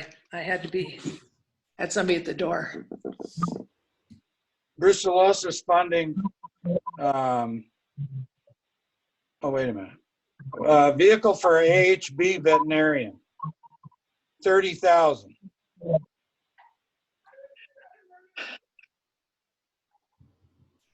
There a motion? Where's Is there the a motion? 30,000 come from? That's the number that they gave us. They, Dr. Shemansky, I think, said it should have another 5,000 to it. So it makes it 30,000 instead of 25. Okay. This is Sue, so moved. Is there a second? Second. Further discussion? Those in favor signify by saying aye. Aye. Aye. Those opposed? Aye. Okay, let's do roll call. Those in favor? Brett. Sue Brown. Brett, Brown. Any other ayes? Noes? Ina. Lila. Lila? Ed? Is Ed with us? I'm gonna vote no. DSA request. I'll make the motion. Is there a second? Second. Second. Further discussion? Those in favor signify by saying aye. Aye. Aye. Aye. Aye. Those opposed? It's approved. Milk and egg. Cheap vehicle.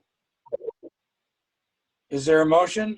So I have a- moved. This is Just make sure we got this right. SSR stands for what for the funding source? State special revenue. So it's milk inspection fees. Question. I have a And question. egg grading fees. Question? Go ahead and ask your question. It says it's not a one-time only, so this is ongoing? This is Brian. Yes, That would be a lease. Yeah, leases are, we have to pay on an annual basis. Oh. Okay. Well, if the other one's dead, I make the motion. Is there a second? Second. Sue, second. Any further discussion? Those in favor signify by saying aye. Aye. Aye. Aye. Those opposed? Approved. Okay. I'm going to break apart the, unless somebody wants to make a motion to approve the whole. I'm going to go through the public health veterinary training of $4,750 per year. Is there a motion to approve it? I move So the moved. And moved by Brett, seconded by Sue. Further discussion? Those in favor say aye. Aye. All right. Those opposed? No. No. And I'm a no. That one's out. Inspection methods course that I have down for 14,000. Hey, John, this is Brett. Yes. Why wouldn't we want to send them to training? Well, I have, well, if you're asking me personally, my issue is the public health piece. I think we're getting too far into it. And I don't think that's the purpose of the department myself, but somebody said that earlier during the discussion, and I happen to agree with them. This is Sue. If you're inspecting a meat facility, you are making sure that the animal is safe for human consumption. That's where the public health comes into it. Same with processing cheese. You're making sure everything's clean because it's a public health issue. We're still talking about livestock, but it becomes a public health issue in those kinds of facilities. I guess I don't necessarily disagree with that. I just don't know that we need a veterinarian to be the public health inspector. But that's just the name of the course. No. It's not what her title would be. Well, that's what the answer was. That's what it says in the book. Isn't she the EI, what is it? EIO? I don't know. We can reconsider. Well, all that I'm saying is, all of the processing facilities are processing so that the meat is, fit for human consumption. And that's where the public health comes in. Same with the cheese. Right. Same with the milk. Mr. Same Chairman, with the eggs. this is Marty Zalewski. If I may just offer one additional maybe statement for background. Go ahead. I guess I would just say that in accordance or in agreement with Ms. Brown's statement, the public health veterinarian is a title and a function that FSIS, so the federal government, uses for ensuring the highest standard for food safety. I would suggest that we have a veterinarian in that role that can provide that function, and we have been concerned in the past that this unit can improve the technical standard by which we fulfill our statutory authority. And I would just suggest this is a good opportunity to take advantage of the resources that we have and the staff that we have in that position to do exactly that. Okay. I didn't realize that she would then be called, she'd have two titles? Is that correct? So, this is Mike, and I want to make sure that we're not getting confused here. We have a veterinarian who happens to serve as our EIAO, right? And in the past, we didn't have a veterinarian there, but now we do have someone who has that degree and has a master's in public health. And as Marty pointed out, I think their intent here is to try and take advantage of that because we have someone qualified to go to that course and get that training, bring that back to Montana for the benefit of our meat and poultry processing establishments across the state. And I guess if I was going to add something, that is one thing we have received, having this individual in that role or someone like that and the benefits they're providing. I've had several meat processors contact me directly with kudos about the direction the program is going there. And so a little bit of this is taking advantage of what we have. We don't know that we'll always have it, but we do want to take advantage of it while we do have it in that particular role. Is there any motion to reconsider? Okay, I'm moving on. We can do it at any time during this meeting today or tomorrow. Inspection methods. Mr. Chairman, I have one. 1,000. I have a question. This is Yeah. Lila. This is for 4 people. Can we, and I'm not against sending people to this methods thing, but how do we spare 4 people at the same time to go to a course together? I guess that's more what I'm concerned about, because it's a month-long course. Mr. Chairman, this is Gary Hamel, Chief of Meat and Poultry Inspection. And as far as the individuals attending inspection methods, it would be my vision that those folks would be spread out throughout the biennium. They offer that course throughout the year several different times. So we would spread that out. So we wouldn't Okay, lose thank you. coverage of our class. I'd make the motion to send inspected method class. Okay, so 14,000, give or take, whatever the round number is per year. Is there a second? Is there a second? Second. Seconded by Sue. Further discussion?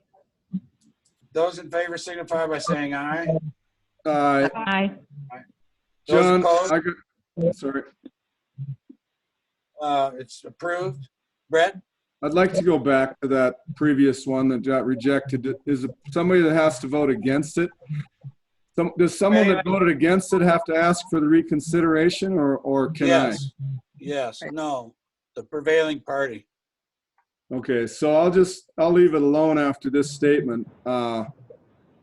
If this board can't see what's coming at us for labels and for inspections and for changes in the meat department and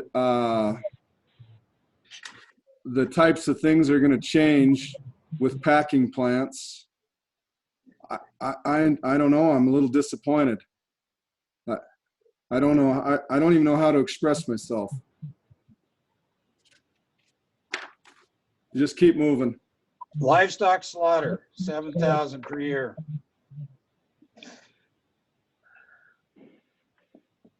Is there a motion to approve it? Yeah, I would think we should. Where are you at? I'll make the motion. Is there a second? This is Sue. I'll second. Further discussion? What? I couldn't hear you. What are you talking about now? The third piece of that whole paragraph, which was the livestock slaughter courses for the new food inspector, emphasis on public health mission, the topics, new employee orientation, regulatory, etc. And this is for the online inspector. I don't know why I'm missing that, or I can't see it. There's 3 in the big block, Brett. There's 3 different ones. There's the training for public health veterinarian, the inspection methods, and livestock slaughter. The third one. What color is it? Pink. It's on the I same got 2. page. It's in the same block as the public health veterinarian. Just 5 lines down, 6, 7 lines down. The life says, the capital letters, the livestock slaughter course provides basic information to the new food inspector with an emphasis on the public health mission. Topics covered include new employee orientation, regulatory environment, anti and post-mortem inspection, professionalism, food security overview, HACCP overview, and other topics needed by the online inspector. This is a 1-week course. And it's for 5 people, correct? 5 people, about 7,000 per year. Okay, I thought we just voted that down. Sorry. No. We didn't, we haven't voted on it yet. It's been moved that we pass it. Isn't that the one that talks about the public health veterinarian? No, that's the one up above. There's 3 of them in that block. John, can you hear me now? Yes, we can. You couldn't hear me. I could hear you, but you couldn't hear me. Okay. If you would like to back on this veterinarian. Now, we're in the middle of a motion right now, Ed, relative to livestock slaughter. It's been moved and seconded to pass it. Okay. Is there any further discussion on that? Those in favor signify by saying aye. Aye. Aye. Those opposed? So I would do this, Ed. Would you vote in favor of the public health veterinarian piece or against it? I would be in favor of it. Okay, so it's a tie vote. Motion still fails. Right. Okay. So register Ed as a vote in favor. How about inspection methods, Ed? I assume you favor that as well. Yeah. Okay, register him as a vote in favor as well. Okay, half an FTE for labeling. I'd move that. Is there a second? This is Sue. I'll second it. Further discussion? Those in favor signify by saying aye. Aye. Aye. Aye. Those opposed? Aye. Okay, MVDL. I'm going to take priorities 1 and 2 as Dr. Judah gave them to us. That's the Chemical Waste Disposal Service and LIMS VADS. Chemical Waste Disposal Service is per capita funds $5,000 each year of the biennium. Is there a motion? So move, Nina. Is there a second? Add, so I'll second. Further discussion? All those in favor signify by saying aye. Aye. Aye. Opposed? Item number 2, $14,000 per year of the biennium relative to LIMS and VADS. Is there a motion? So move, Nina. Is there a second? Second. Second. Further discussion? Does this amount of money go into the amount of money that the milk industry pays? Have we just added to the amount? Anybody know? Well, if it goes into the milk lab, if it goes into the milk lab, I would think that it. The reason I'm raising the issue is last time we went in for fee changes, we opted not to take the money in support for general fund dollars going into the milk lab. So I don't know whether this is per capita funds or this is funds that we're supposed to recover from the industry. Somebody needs to find that out. Is there any Mr. Chairman, this is Greg Judah, Lab Director. I would expect the $3,000 that relates to the milk lab integration into VADS would be taken from the milk fees, but the 11,000 should be independent of that and come from a different source. Okay, well, let's find out for sure. Is there any further discussion? Those in favor signify by saying aye. Aye. Aye. Those opposed? Okay, the next priority was the CWD lab equipment. Is there a motion?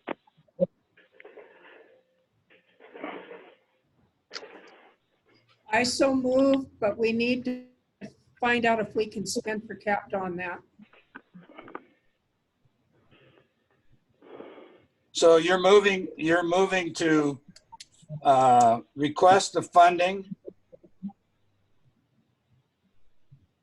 Yes. So if we're requesting it, that's general fund? No, it's per capita fund. Per capita, okay.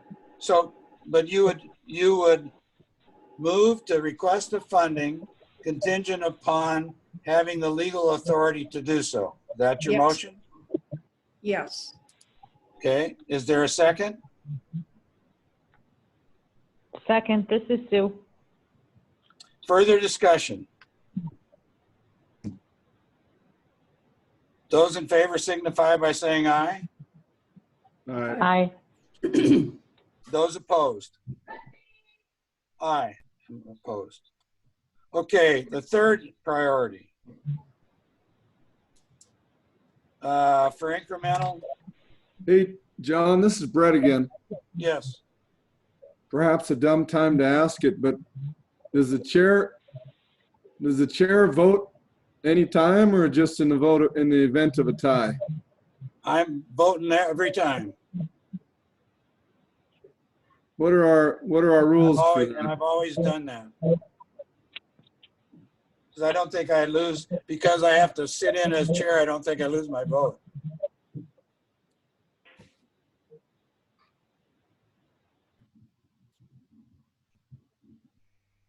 Well, questions asked anyway. Well, you want to get it resolved before we go any further? Well,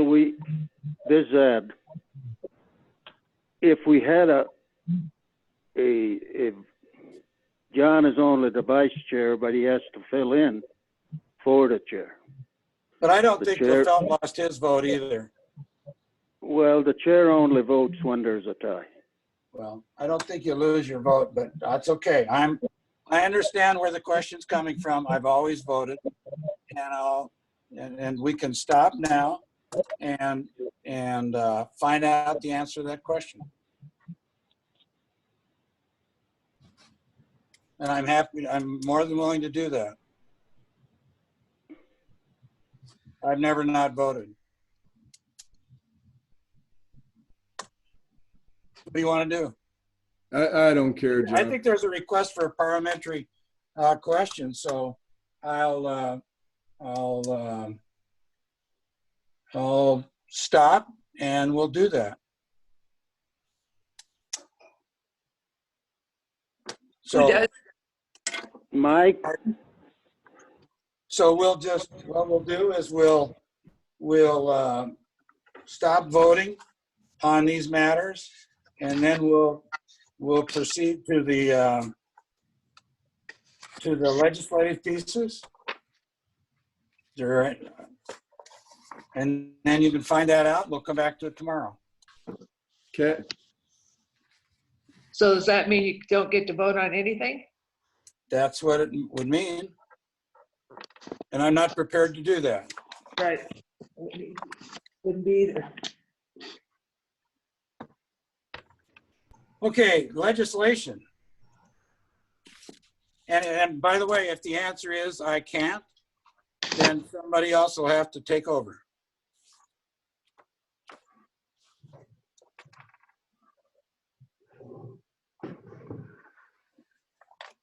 Okay, the session legislative.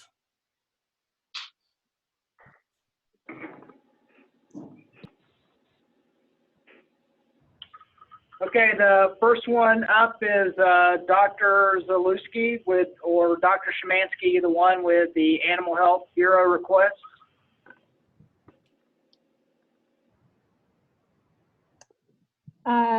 Mike, I'll jump in. This is Dr. Szymanski, Animal Health Bureau. I'm not sure if Dr. Zalewski wants to say anything as a lead-in. And I don't know if you have an order of preference by which I present them. I was just going to start with my garbage feeding request.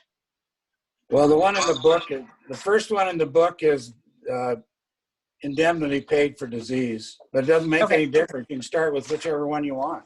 I can start with indemnity if that's the first one you guys encounter. I don't care.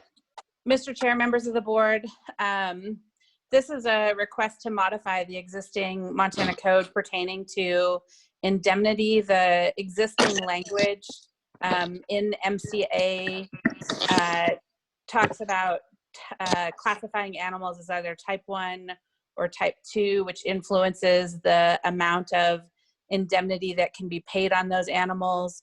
Ultimately, the limits for indemnity are either $50 or $100 as the code is currently written. In addition, as the code is currently written, it specifies that half of indemnity would be paid out of a county fund, the county by which or for which the animal resides in, and then the other half is being paid by the state.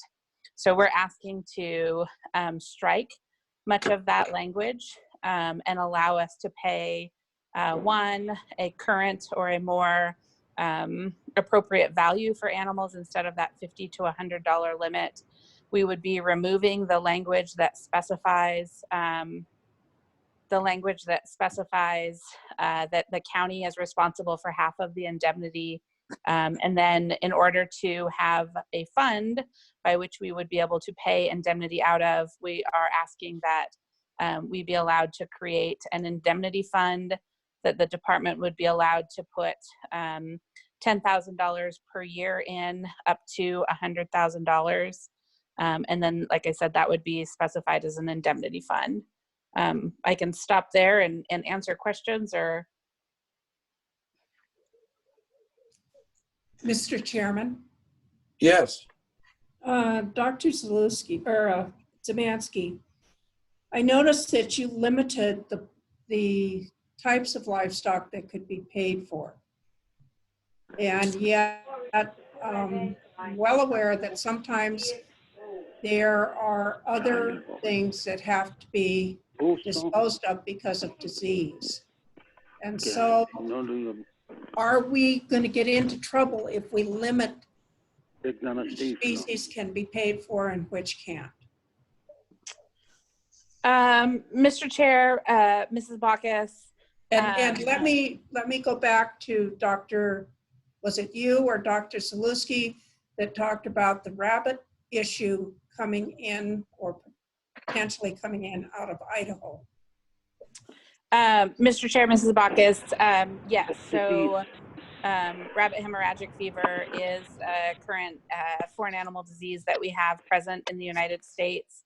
I guess I based the list of animals that would be eligible off of the existing kind of federal disease programs that we have that pay indemnity on different species, rabbit hemorrhagic fever being one that we, I'm not familiar with any indemnity program for.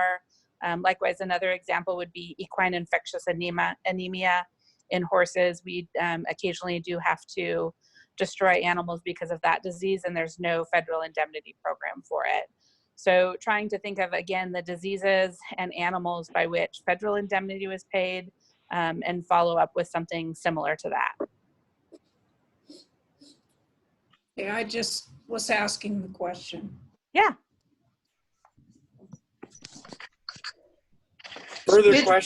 Further questions on that legislation? Mr. Chair, members of the board, certainly it would be reasonable. This is Dr. Marty Zaluski. It would be reasonable to include the species that pay per capita into this indemnity fund. I think that would be obviously at the board and the legislature's discretion, but I would just offer that as something that might be a logical demarcation, even though like Dr. Szymanski said, rabbit hemorrhagic fever and diseases like it in species that might not pay per capita. It still may be in the state's best interest to offer indemnity to those producers to be able to eradicate a disease most expeditiously. Further questions on that one? No, Mr. Chairman, this is Lila. I think this came about a little bit because of when we were made aware of what the TV by the feds were paying a market rate, and livestock loss plays a market rate, and yet isn't it brucellosis that you get $250 or something? I mean, it was such a discrepancy. I think that's kind of how that we started talking about this. I didn't have a clue that the counties were supposed to pay half, and I bet they didn't either. Well, would this pay for brucellosis? Isn't that what they said? Yes, that it they- would. By design, it would also include brucellosis, yes. Right. Okay, other questions? Okay, garbage. Mr. Chair, members of the board. Trying to find myself here in my notes, I apologize. So garbage feeding is the practice by which you take byproducts from animals and then feed them back to pigs. One of the primary reasons that we have concern about garbage feeding practices is diseases like foot and mouth disease and African swine fever. If the meat products or sausage products are not correctly handled or cured, those viruses can survive. And in other outbreaks across the world, garbage feeding practices to pigs has contributed to the spread of that disease. With all of the attention regarding African swine fever, we thought maybe this would be a good time to look at changing the laws in Montana. The federal Swine Health Protection Act requires that garbage feeders be licensed and then allows states to determine whether they in fact allow garbage feeding in their state or not. Currently 23 states prohibit it. At this time in the state of Montana, we obviously permit it, but we have no registered garbage feeders and have not had any for, I believe, the last 6 years. So this change would not impact anyone that's currently licensed to garbage feed. It would just prevent anyone from going forward and obtaining a license to feed garbage in the state of Montana. Questions on this one? Mr. Chairman, Dr. Szymanski, why is it referred to garbage as opposed to meat or meat products? Because to me, garbage includes lettuce and, you know, produce and fruits and vegetables and stuff as well. Mr. Chair, members of the board, it's a little bit of speculation to answer this question, but one of the primary areas that we have concern about is the garbage that comes off of international flights. And so any international airport has to have a specific plan in place how they handle all of the waste that comes off of those flights to make sure that it's autoclaved before it's disposed of, in case those flights originate in areas of the world that have diseases like foot and mouth disease or or African swine fever. If you look at the first portion of this rule, 81.2501, there is a specific definition of garbage that limits it to animal carcasses or parts of animal carcasses. So even though when we think of garbage, we have that kind of broad picture in our mind, the definition itself in that section of code narrows it down to animal byproducts. Does that include restaurant garbage? It would include restaurant garbage if it contained animal byproducts, yes. Thank you. Other questions on that one? Is Okay, that the last one. I thought it was prohibited to feed any garbage to pigs or any animals in the state of Montana. Mr. Chair, Mr. Waldner, it is prohibited in the sense that you cannot feed uncooked garbage. So if you were going to feed garbage in the state of Montana, again, garbage being animal byproducts, it has to be cooked. And in order to cook it and feed it back to pigs, you have to be licensed with the state.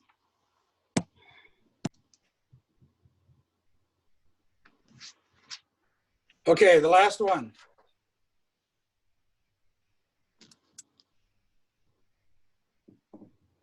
Mr. Chair, that's the last for animal health.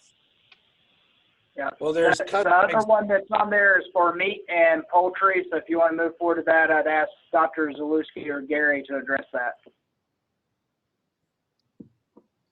Well, Mr. that's Chairman, the this last one, is, so we might as well take it before we adjourn.